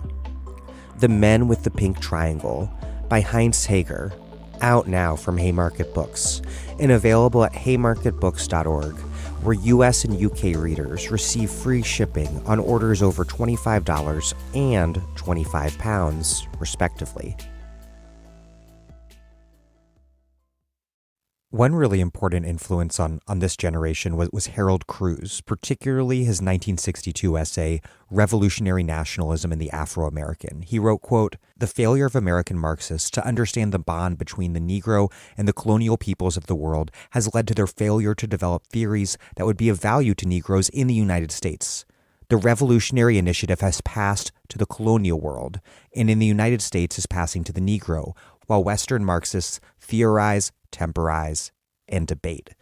Who was Crews, and where does he fit into Black radical intellectual history, and what accounts for his influence at the time, if not so his great influence at the time, if not so much today? Well, Harold Crews was a member of the Communist Party in the 1950s, and he left. And he was not only just a member of the Communist Party, he was the theater and film critic, or theater critic for the Daily Worker. This is significant because he had taken a position that the left failed at the level of culture, especially Black liberals and Black leftists. We failed at the level of culture. And that, he eventually would go on to write The Crisis of Negro Intellectual, published in 1967, which was a critique of people like, Lorraine Hansberry and others, whom he accused of not really being revolutionary enough. And so when he wrote this piece, he was and he wrote it in what was the emerging New Left publication. So it was like for a New Left audience. It wasn't necessarily for the audience that would become RAM, though RAM really dug what he was saying. And there are two elements to his argument. One is that it echoes Fanon when Fanon says, Marxism needs to be stretched to be relevant to the conditions of Black people, to be revised, to be improvised. And so Crews is saying we cannot just kind of accept a Marxism that we've inherited that focuses on or rooted in European class relations. The second thing he's saying is that, and he's saying what Fanon says, when Fanon ends The Wretched of the Earth saying, calling for a new man, and that, in fact, we're here to save Europe, and this, we're basically the revolutionary force that could save the planet and save Europe from itself. That is to say, when Cruz says the revolutionary initiative is passed to the colonial world, he's saying now the third world, that term's being used now, the global South, is the force that will bring about world revolution. And what he says in that 1962 article anticipates what Dr. King says. When Dr. King, Dr. Martin Luther King gives his anti-war speech, his Vietnam speech, and says, there's a kind of new revolution emerging. And it's not coming from the United States, it's coming from the rest of the world. And the US is playing a role in suppressing that new revolution that we need, that's against materialism, racism. So you could see why Cruz's argument would be so appealing, especially to Ram, which makes the argument that we're not just talking about international colonialism, but domestic colonialism, which is to say, Black people have more in common as colonized people within the United States with colonial peoples around the world. And so Ram's making the argument that the revolution for the world was not going to just take place in the third world, but within the United States led by Black people. And those Black people are often the lumpen proletariat. You write that urban rebellions and organizations like RAM laid the foundation for the Black Panther Party's emergence in Oakland, and that the Panthers diverged not only from cultural nationalists, but also from other revolutionary nationalists on the left. What made the Panthers' revolutionary vision for Black people in the United States, and for everyone, really, in the United States, so distinct? And also, I think you suggest that the Panthers' attack on cultural nationalists, specifically Ron Karenga's US organization, as pork chop nationalists, was a bit reductive. Mm-hmm. Why? Well, okay, I'll take the first part of the question, and that is what made them revolutionary and the Ram's route. So let's go back. So Ram, Bobby Seale and others were members of Ram. In other words, the relationship between Ram and the Black Panthers was not even analogy, it was direct. People came out of Ram, people came out of Soul Book, which is a publication that came out of California, put together by Ram members. It came out the Bay Area. So in some ways, the Black Panther Party adopted almost all the elements of Ram. As 10-point program, you could find elements of it in Ram's program before that. And what made them distinctive was their embrace of Cruz's idea of third world revolution, of internal colonialism, recognizing Black people as colonized peoples, that they were anti-capitalists and socialists fundamentally, that they not only supported the right to self-determination, but turned to the United Nations as a greater authority than the US state when they talk about having a plebiscite for the right of Black people to succeed. Now, let me just make a quick, it's not a side, but a reference to the Black Belt thesis. What's interesting about the Black Belt thesis is that while it wasn't as popular in the 30s, it becomes quite popular in the 60s, and even though the Black Panther Party didn't embrace it directly, what they did embrace was the idea of national self-determination for Black people within the United States as a realistic thing, as something that people should be able to vote on. And it was also formed against the ongoing state violence that Black people were experiencing. And the Black Panther Party didn't stay the same. It changed over time. They moved to survival programs and other things like that. But it was truly revolutionary for the things that they supported. One thing they argued for was one way to reduce police violence is to get rid of the police and replace them with elected groups for public safety that would basically help and protect Black people or people in the neighborhoods, as opposed to just, reforming the police. So to go back to this question about cultural nationalism, pork chop nationalism, these were epithets that had very little to do with actual reality. Because the truth of the matter is that the Black Panther Party, like RAM, also strongly believed that there's got to be a cultural revolution, whether they're inspired by China or not, that culture is a very important part of the struggle, which is why, look, the Panthers had their own rock and roll, funk, R&B group called the Lumpins, which recorded. They worked with Horace Tapscott, and Elaine Brown herself was a singer. So in the music field and art, so culture was very important, revolutionary culture as far as they're concerned. What they criticized in Maulana Karenga and Us organization was, A, they didn't believe that they were willing to take action to defend Black people.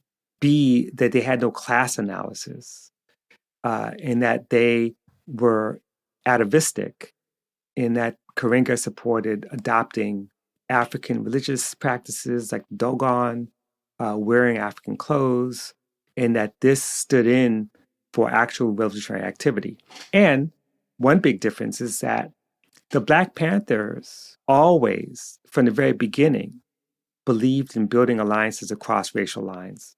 They were never nationalists in the sense that it was an all-Black organization just for Black people, about Black people, led by Black people. They always were building connections. The Rainbow Coalition that emerged in Chicago under the leadership of Fred Hampton was itself an example of Panther politics.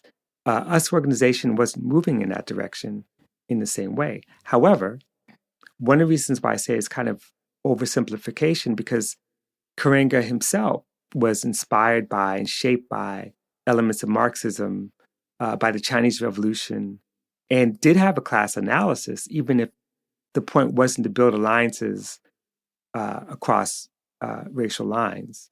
Us organization did have some kind of sort of political and economic agenda. They were pushing for self-determination, even for its question of land. But they also believed that the cultural terrain, that is trying to do what Marcus Garvey wanted to do, that is transform Black people, give them a sense of pride, a sense of direction, was key to building a radical movement in North America. You make an important argument about the periodization of Black struggle in the 20th century. You write, quote, "The flowering of Black nationalism in the mid to late 1960s is usually presented as an evolutionary process, a stage in the development of post-war Black politics. It's a neat typology, to be sure, but one that obscures more than it reveals. In fact," you continue, quote, "a vision of global class revolution led by oppressed people of color was not an outgrowth of the civil rights movement's failure, but existed alongside, sometimes in tension with, the movement's main ideas." And I was just reminded recently that Medgar Evers, just the supreme avatar of a supreme avatar of the classical phase of the civil rights movement, that he only joined the NAACP after abandoning plans to wage a national liberation movement inspired guerrilla insurgency in the Mississippi Delta, and that he named his first child after Kenyan anti-colonial leader Jomo Kenyatta. So the history, once you start peeling it back a little, is a lot more complex and layered, as you write. So what is this conventional historical timeline about, often framed as the good civil rights movement tipping over into the more extremist, counterproductive Black Power phase? Where does it come from, and what function does it serve? And what alternative account does extending our historical vision across space and time reveal instead? Well, where it comes from, I couldn't tell you exactly. I do know the work it does. And what it does do is it creates a sharp break between what's considered to be the good liberal movement and the bad nationalist movement. And the break usually begins with the Watts Rebellion in 1965. And it's ironic because it's not like the Watts Rebellion was a nationalist insurgency, So that's not even the division. In many ways, it's a narrative. Well, this is one source, a narrative produced by liberals who felt that the movement had become too militant, that they weren't really grateful enough to liberals, white liberals, for the work they did and support. And certainly the decision on the part of the new SNCC leadership when Kwame Ture, Stokely Carmichael, and H. Rap Brown came into power to tell the white folks, like, okay, we need to, we're still going to build with you, but you need to basically work in your own communities. That's considered also a significant break and a source of pain for white liberals. We're like, well, we were with you the whole time. Well, part of the myth is that there is one thing called the civil rights movement, rather than multiple movements at multiple levels, multiple scales, all at the same time. Black nationalism had a consistent presence within the United States since the early 19th century. There's not a moment when it didn't exist. And even after World War II, you have the 49th State Movement, for example. You have various Black nationalist organizations, African-identified, both cultural and political organizations, having headquarters in Brooklyn and Chicago, in Birmingham, Alabama, for that matter. They existed and they were there. Sometimes the most militant nationalists you'll find in places like North Carolina and Louisiana in the 50s and 60s, as opposed to just like the nationalists in the North, the integrationists in the South. The integration nationalism or integration separatism divide is a false one for reasons that, we could spend a lot of time talking about. But basically, it's false because there were nationalists who wrote for the Liberator magazine in the early 60s, coming out of Harlem, who were not separatists at all. And there were civil rights leaders like Dr. King, for example, who, though he might have dismissed Black Power, certainly when he writes, where do we go from here, supported elements of a Buy Black campaign, building Black political and economic institutions, and that sort of thing. So that said, what are the consequences of this false divide? RAM disappears in history because it doesn't fit in this good civil rights movement then begats Black Power. It's too early and it's too Northern. Yeah, but it's also Southern. Right. Because it's too both. It's both. It's both. Because RAM organizes a Black Power conference at Fisk University in Tennessee. At the same time, some of the basic struggles to desegregate schools are taking place in New York City, in Chicago, in Los Angeles, early on. So it's not as if this divide even works. It obscures more than it reveals. If we think about all these movements combined in tension with one another and call it the Black Freedom Movement, then it makes a little bit more sense because they're not all agreeing on what Black freedom means.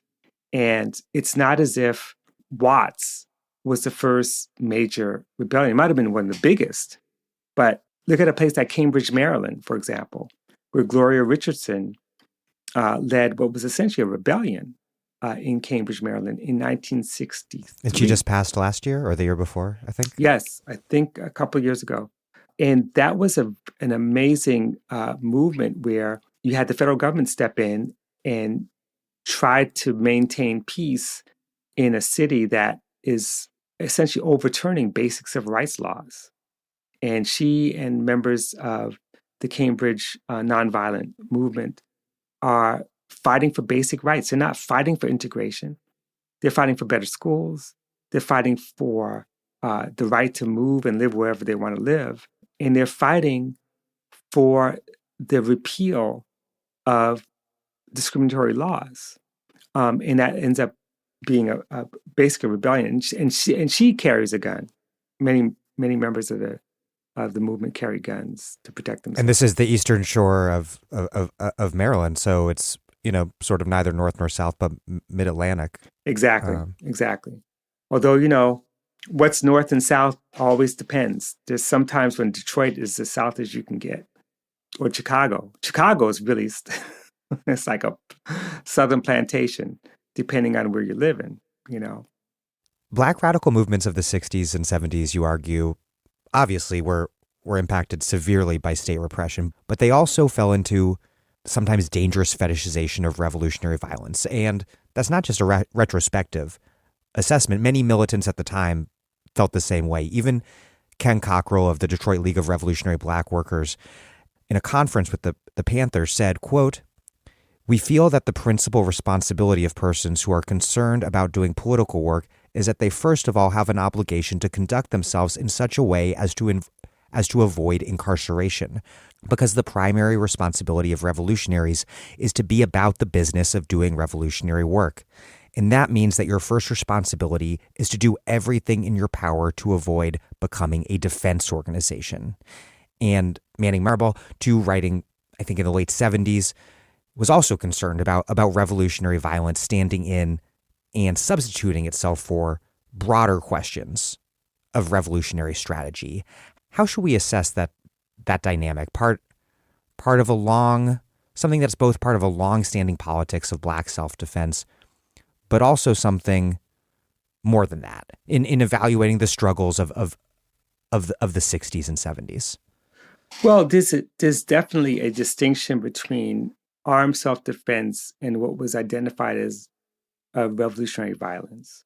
And that's not to say that revolutionary violence was even limited to the North. In fact, Mississippi, the very place where armed self-defense was probably the most pervasive, also had cases where you had, bombings of courthouses and things like that, retaliatory violence. And again, Akinyele Umoja's book, We Will Shoot Back, talks about this. So I think the distinction is important for a couple of reasons. One, Ken Cockrell and others are not rejecting the right of armed self-defense. That's a different matter. When people are coming for you, including the police, for reasons that are basically illegal, extra-legal, then you have that right to defend yourself. But what they're saying is that it's the adventurism of some organizations that are engaged in what they perceive to be guerrilla warfare or kidnappings or robberies, that doesn't help if movements have to spend all their time bailing people out or doing these defenses. It's tricky because most of the people that they're trying to bail out or defend in court are not people who've actually committed crimes. That's the thing. I mean, you think about some of the most high-profile defense cases, there are people who actually didn't really do what they're said to have done. Nevertheless, I understand the concern because it was getting to be very costly to have these defense campaigns. And the other thing, strategic, and this is not a new thing, but the whole history of Black people in North America is assessing the strategic and tactical choices that are most effective. And that's why you don't have in North America like a whole bunch of like massive slave insurrections in the 19th century. You see them in the 17th century, and part of the 18th century, because demographically it's more possible in terms of security, surveillance, policing. When those things are weak, you can engage in those kinds of things. When those things are strong, you have to come up with something different. And that's part of it. It's like, what is possible? It's not even about fear. It's not about cowardice. It's not about, trying to support liberalism. It's about what's tactically smart and effective. That was a sharp division within the movement. And some of the movements that in the late 70s, for example, that ended up attempting various robberies, not that many, or, other kinds of strategies or tactics that were more direct revolutionary violence, they were the ones that got derailed. You write that key to the radicalization and leftward turn of many Black nationalists in the 1970s was the foundation of the African Liberation Support Committee in 1971, which was above all else oriented towards solidarity with the liberation movements of Portuguese Southern Africa. An aside for listeners who want to know more about those struggles, my interviews with Piero Glieses on that are excellent. You write, quote, "Because the ALSC brought together such a broad range of Black activists, it became an arena for debate over the creation of a Black radical agenda. While most ALSC organizers were actively anti-imperialists, the the number of Black Marxists in leadership positions turned out to be a point of contention. I think this is a really important organization for people to know about from this period. How did anti-imperialist solidarity serve both to stitch together these various Black visions for freedom, more nationalist, more socialist, and also ultimately tear them apart? I would imagine China's foreign policy after the Sino-Soviet split did not help matters. Right. Okay. So let's go back. Timing is everything. The period of time we're talking about is everything. So let's talk about the period of the 70s, because I think that answers a lot of questions about the divide. So class was always a factor in Black freedom movements, but especially during the period of African Liberation Support Committee, because what were they supporting? They were supporting mostly the armed movements against Portuguese Africa, as well as the armed movements against the British in Zimbabwe, or what was then Southern Rhodesia, and certainly in South Africa, the struggle for liberation there. So in the Portuguese colonies, the big divide was around class and Marxism, because this is not your flag independence of the 1950s and early 60s. This is a period of protracted armed struggle going back really to the late 50s against the Portuguese. And in the process, those armed struggles, and this is sort of the theme of freedom dreams itself, led to the creation of liberated zones, debates internally within organizations to see how do we rebuild the new society based on what? And a lot of it would be based on socialism. The PAIGC, Guinea-Bissau and Cape Verde, the MPLA in Angola, the Frelimo in Mozambique, these were organizations that already adopted Marxism. And so by the time the African Liberation Support Committee begins to meet with some of these revolutionaries after 1971, that's simultaneous with the industrial concentration movement, with Black radicals saying, we need a class analysis, we need to talk about class. And there's a big split between those who say, Black liberation means all of us, and we need to do that first before we attend to class, versus those saying that we need to embrace Marxism, we need to have a class analysis. And that was a big split, which led, some would say, to the demise of the ALSC. But it certainly led to a big split in the movement, which continued after that. And that continued into, this is like 76 is a split, as you move like 4 years later into the National Black United Front, the National Black Independent Political Party, the efforts to challenge the Reagan regime. There's a split between the nationalists and the Marxists. And that's not to say that they're not nationalists who embrace Marxism or elements of it. But Baraka is so interesting because he's someone who eventually, around that time, embraces Marxism fully. His poetry changes, his arguments change slightly. He moves away from the cultural nationalism that shaped his politics up to that point. He and others, end up becoming, I wouldn't say more isolated, but certainly there's a way in which the liberal elites, Black elites, who were themselves sympathetic to certain aspects of nationalism, but certainly coming out of the civil rights movement, end up breaking with Baraka and others. Whether you're talking about Kenneth Gibson in Newark, or you're talking about some of the elites who end up holding political office. And this is, I think, a significant split in the movement that is still with us to this day.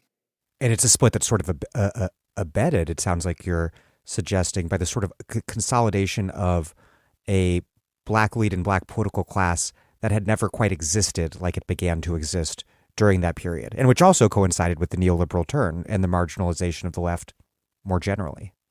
Right.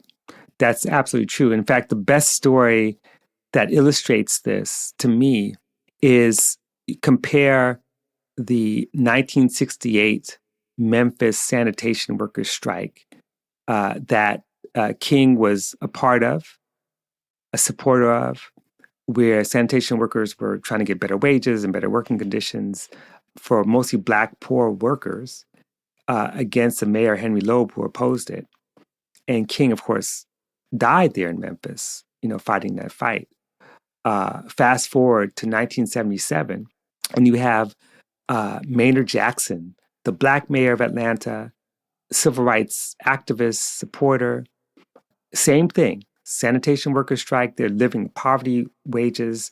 Some of them have to go on welfare to be able to survive. They go on strike. He not only breaks the strike, breaks the union, refuses to negotiate. And when the sanitation workers come back and say, look, let's just get our jobs back. We won't even ask for anything. He's like, no, you can't. And who does he get support from? The NAACP, the Urban League, SCLC, that's King's organization. King's father, Daddy King, supports Maynard Jackson. It's 11 years difference. And the kind of economic vision, the radical vision of a working class insurgency that could change the nation is replaced by a Black leadership class that is promoting the kind of neoliberal policies and actually embodying the very thing that Fanon and Amilcar Cabral and others warned against. That is a black petty bourgeoisie in power who would just be the junior partners in the maintenance of racial capitalism. Yeah, I mean, Black political power at the urban level without progressive power in Washington can look a lot like flag independence in the post-colony without an NIEO. Exactly.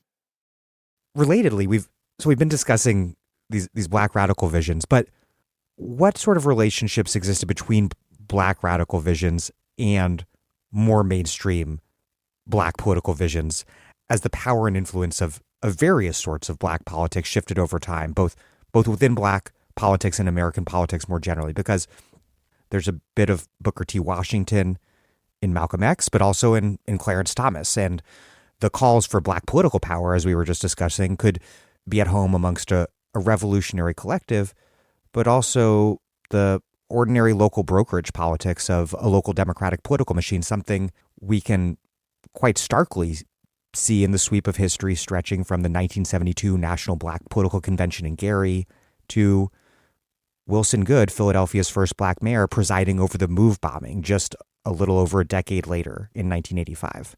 Well, let me just say something a little bit disruptive. And that is to say, well, two things. One, I think it is easy to see these relationships, like, for example, between the things that Booker T. Washington and Malcolm X may have in common. I also think that these differences are starker than we think, very stark. And they're stark for a couple of reasons. One is that Malcolm X of 1955 is not Malcolm X of 1963, is not Malcolm X of January 1965. And that, as much as he would speak and embrace a language of Black economic power in the form of business, I think he began to question that. Same thing with Dr. King, same thing with someone like Julian Bond, who is someone who has lived it in many different ways, both as a radical within SNCC, as an anti-war activist, then an elected figure doing things that he felt compelled to do, and then leaving electoral politics to become even more radical than he was as elected official. So I think there's some constraints and also dynamics in terms of these shifts. But I do think there's a sharp distinction between, say, a Wilson Goode and Mutulu Shakur, that there's really no comparison, or Mumia Abu-Jamal, two people, out of Philadelphia, as it were, and that there are moments in electoral politics where that radical possibility does emerge. It does erupt. And here's a couple of examples. One is whatever problems are happening in Jackson, Mississippi right now, Chokwe Lumumba, the elder, as well as Chokwe Antar Lumumba and the movement around them, were trying to implement at the level of government and legislation some aspect of a Black economic self-determination that's not based on class power, but based on a kind of horizontalism, based on redistribution. And they're trying that. They're still trying that, but it's very, very, very hard. One of the things that the forces that keeps them kind of honest in government, or I should, if not honest, certainly pressured, is outside organizations that are saying, we don't accept compromise. We want this, we want that. And it's a tension. Amiri Baraka's son, Ross Baraka, is, mayor of Newark. And for a long time as mayor, he's been trying to implement aspects of radical politics or possibility, but again, it's constrained by government. I don't think he lost the ideology, but he's also had to make choices that really progressive or radical people in Newark don't agree with. And that's the problem of governing. No matter what your ideology is governing. And it's always going to be a challenge. It's also a challenge when you run an institution versus just running a small organization or a blog. You can pretty much say and do anything you want. But if you're dependent on funding, if you're dependent on being reelected, if you're dependent on support from a constituency which may not share your politics, then you have to compromise. So I always take these things as, determined by time, place, condition, always. That each thing is unique and different. And it's hard to say that there is a continuum in the form of formal political institutions. Sometimes there is, or at least trying to find oxygen, kind of radical expressions. Sometimes there's not. But there's no easy answer, because even if you are a committed revolutionary, based on an assessment of the context of the forces arrayed against you, the forces behind you, that you have to make strategic decisions. It is, Gramsci talks about, there's a war position and war maneuver. I think the most important thing to focus on, though, isn't strategic or tactical, but the broader vision of what people want. And I think that broader vision isn't always the mirror image of what a successful liberal society is going to look like. Sometimes it's about what the people who are not you don't have. It's about how to build sustainable communities and change the culture so people care about one another and about the earth itself. And sometimes that matters way more than what you can tactically, strategically get in the state. As an aside to listeners, in terms of that question of how someone like Philadelphia Mayor Wilson Goode can come out of a political milieu that was in some ways fairly radical, I recommend Matthew Countryman's book, Up South, Civil Rights and Black Power in Philadelphia, which I interviewed him a while back on the show. Let's turn to Black feminism. You write, quote, "Radical Black feminists have never confined their vision to just the emancipation of Black women or women in general, or all Black people for that matter. Rather, they are the theorists and proponents of a radical humanism committed to liberating humanity and reconstructing social relations across the board. When Bell Hooks says feminism is for everybody, she is echoing what has always been a basic assumption of Black feminists. Or, as Combahee River Collective puts it, quote, "We might use our position at the bottom to make a clear leap into revolutionary action. If Black women were free, it would mean that everyone else would have to be free, since our freedom would necessitate the destruction of all systems of oppression."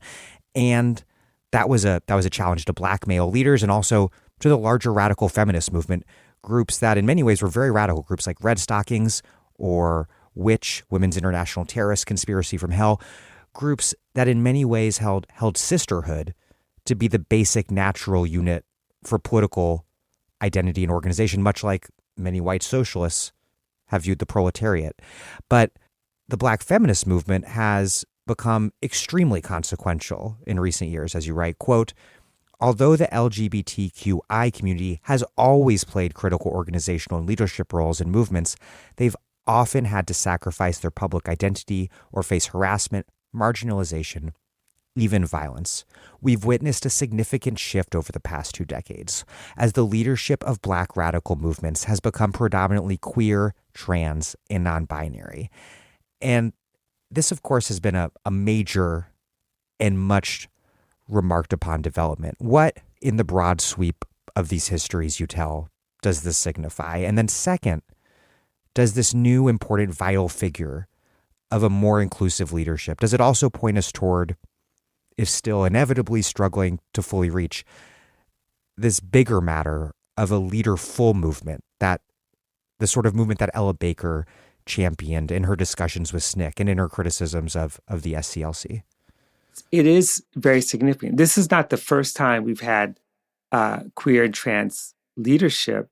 It's just the first time it's really quite open and actually acknowledged as a key part of the political vision that people are fighting for. So the Movement for Black Lives, which of course is a coalition of like 100 different organizations, has made Black feminism, LGBTQ politics, disability justice, as really critical to what's defined as Black freedom or Black liberation. That's something that's new. And this is what Barbara Smith always meant by identity politics. It's not identity politics to the Combahee River Collective was never about, your individual identity is the thing that's going to define your interests, needs, and wants. It's really about the way structures of oppression intersect. So when we talk about class first, for example, you can't have class first unless you could define who the class is. And if the class is seen as female or femme, as queer, as trans, in addition to being both immigrant, native-born, indigenous, racialized, then suddenly the kind of analysis of oppression and the kind of analysis of what liberation looks like is going to include all those connections, all those identities, not just your individual interests. So I think that's what Black feminism kind of brought. That's what the Combahee River Collective and other organizations really brought to the table. And they also brought an economic analysis. Think about organizations like the Third World Women's Alliance, the Harlem-based Black Women Enraged, the Black Women's Liberation Committee of SNCC, which became the Third World Women's Alliance. These are organizations that actually struggled with the question of queer sexuality, of women's liberation, of Black liberation and its intersections. These were the core organizations that I think opened the door for re-educating so-called revolutionaries to think more broadly about who the oppressed group is or who the class is. I think that despite the fact that we do have queer and trans Black leadership, it doesn't necessarily mean that we're kind of out of the woods, as it were, because these are people who took a huge leap of faith and courage, because they're also facing what we're witnessing now. The backlash against so-called critical race theory is not just that. It's a backlash against queer liberation and queer politics and trans liberation and trans politics. That's as important as not being able to talk about slavery, right? And so the backlash is there precisely because we have greater visibility. And the test for us is whether or not, again, we're going to choose a kind of identity politics that recognizes the way that people who are not us are oppressed and exploited. And I think that's also the power of Black feminism and the power of that that chapter, that is to say that what they were advocating was not simply saying, okay, what we want is for Black women, and if it benefits everyone else, great. They've always adopted the position that capitalism is not helping anyone. Patriarchy is not helping anyone. Racism is not helping anyone. And so we're imagining and fighting for a new world without patriarchy, without gendered violence, without state violence, without class oppression, without capitalist exploitation. And that is the world they're trying to build, not a separate, private, exclusive world in which Black women and Black women alone, whether they're trans or not, that Black women and Black women alone would benefit. That's not the world that they're fighting for. I do think that this argument that horizontalism or that Black Lives Matter was a leaderless movement. It was always leaders. The question is, who are those leaders accountable to? And what's the structure that allows leadership to be shared and more expansive? And I think that, yes, what we've been able to witness in these new movements is a possibility of truly shared leadership. But there's some dangers. And one way to put it is that there's identity politics as a revolutionary phenomenon, and then there's identity movements that sometimes impose a kind of litmus test on political participation. And so we're also dealing with situations where people in movements who may make mistakes, who may not be as educated on, on naming, on using gender pronouns, on how to interact in a way that allows others, the opportunity to speak freely. These kinds of things, these are organizing mistakes. These are things that people have to learn. And so if we're going to have a different kind of horizontalism based on shared leadership, we've got to be able to build movements that make mistakes and that allow people who make mistakes to be able to learn, advance, participate. And that's what it means, I think, to be an abolitionist in organizing. Not just the abolitionist in terms of trying to end the structures of incarceration, but not be carceral ourselves.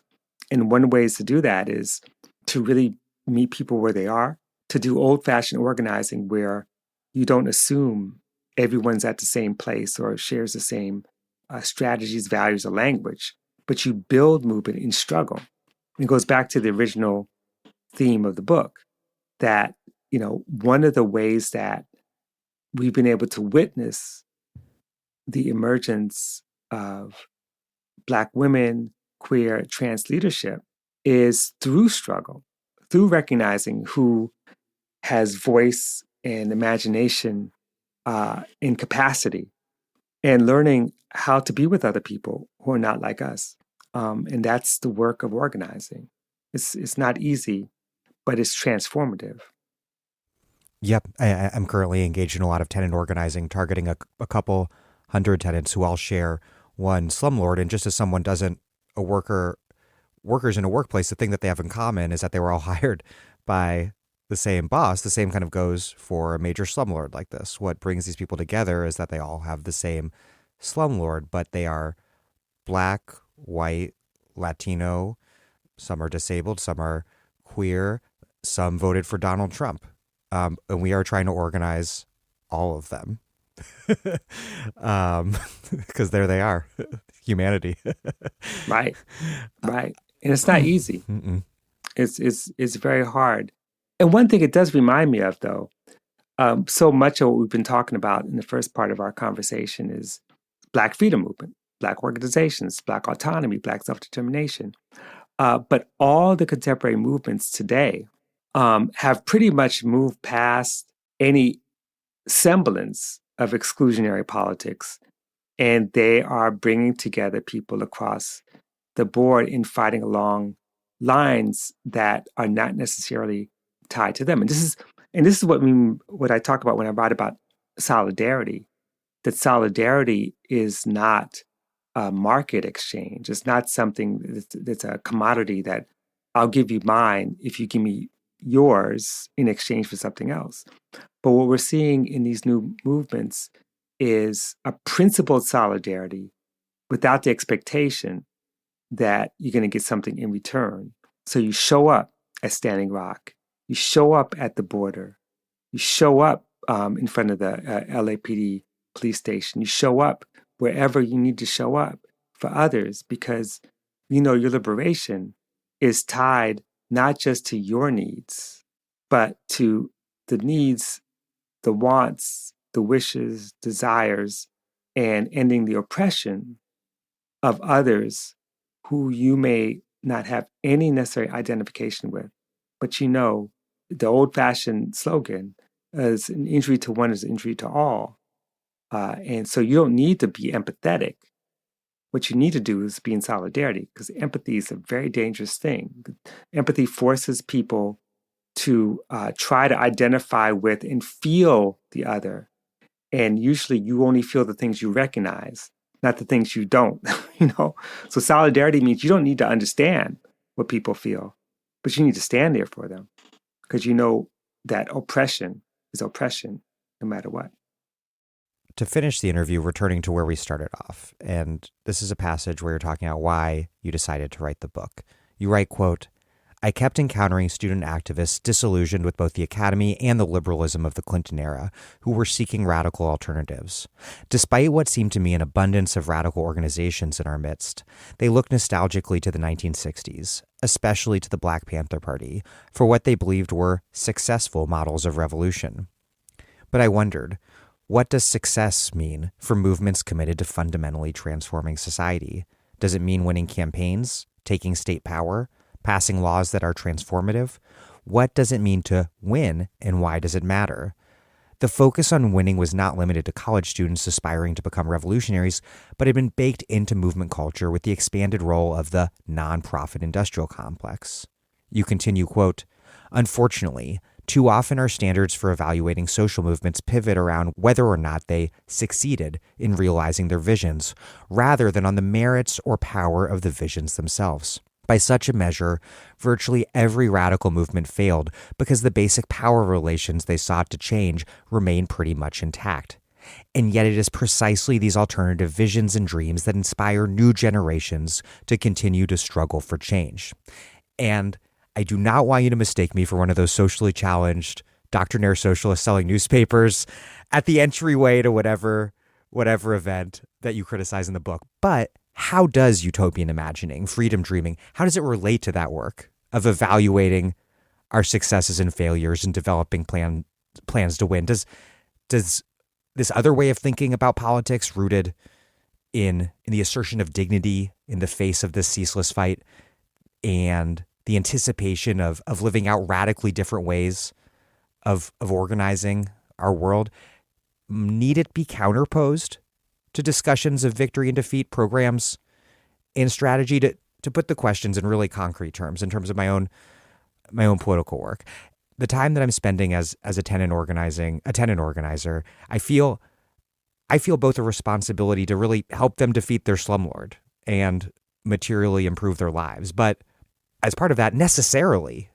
to imagine something even greater, a vision beyond even well beyond what we might have a chance of winning in the short term. So how does that all work together, or not?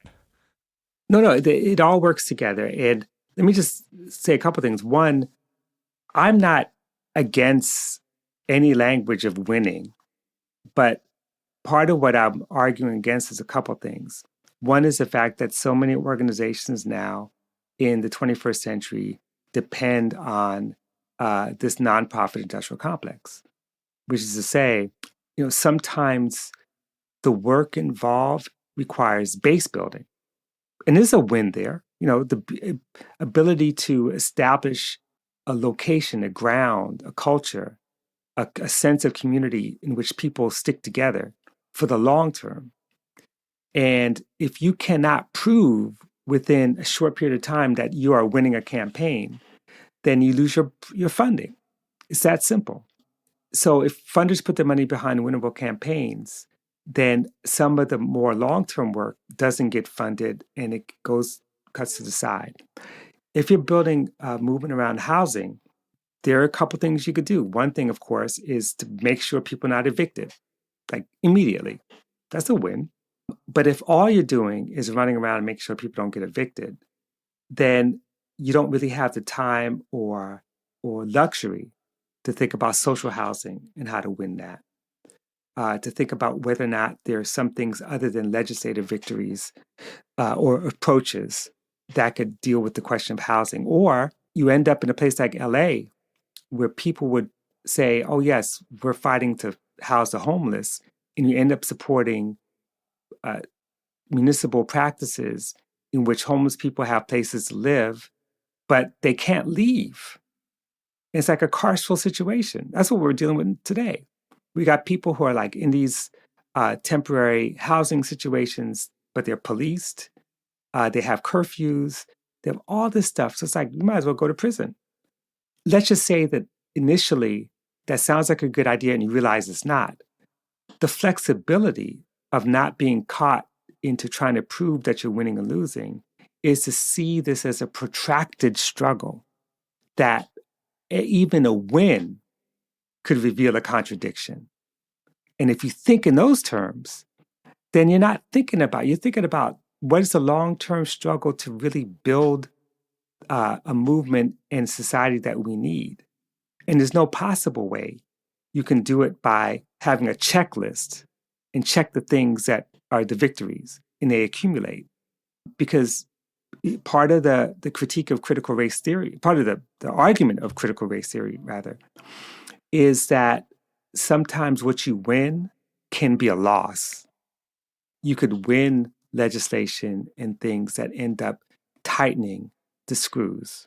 And these are really important. The final aspect of that, in terms of kind of visionary politics, is something that Du Bois said, and it's beautifully captured in Vaughn Raspberry's book, Race in the Totalitarian Century, when he talks about, when Du Bois says, socialist states have a right to fail. That to fail is not the end. To fail is part of the process of creating the new world. And so part of writing this book in the first place, not just now in the new edition, but from the get-go, was to get away from the bipolar sort of conception of social movements. Because what happens is, and this goes back to the question you asked earlier, we only want to write about the movements that we think won. That's it. Who cares about the ones that didn't? And part of my argument to my students was like, look, there's all kinds of movements that did some things, laid some foundations, and built visions of a new society that we need to pay attention to. We just don't know about them because what they were fighting for, they didn't win. And in that case, that goes for almost every socialist organization in the world. Who won? Seriously. Because it's not about that. That's not the same thing as saying, therefore, we should not build campaigns that actually have a tangible outcome. Because honestly, if you don't build campaigns that have a tangible outcome, you won't hold people. That's obvious. That's the kind of thing I don't think I have to tell anybody. And yet, there's still this thing which is held on by the left, that there's one path. And that path is to take state power. I remember having arguments with Amiri Baraka about this. I was on a panel with him many years ago. And he's like, there's only one path, build state power. And there are multiple ways to solve people's problems, multiple ways to build movements, multiple ways to establish a kind of long game, as it were. And in each one of those, you are bound to fail someplace. So don't turn failure into an end. You turn failure into the part of the dialectic of producing new forms of social knowledge, which is the whole point of being in the social movement in the first place. Well, Robin Kelley, thank you so much. Thank you. I enjoyed it.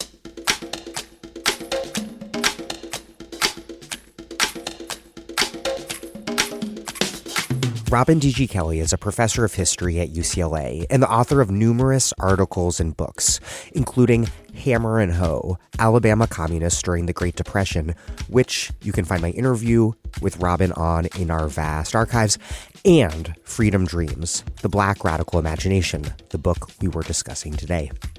Thank you for listening to The Dig from Jacobin Magazine. As Marx once said after noting that labor in white skin cannot emancipate itself where the black skin is branded. While other podcasts have only interpreted the world in various ways, our point is to change it. We're posting new episodes every week.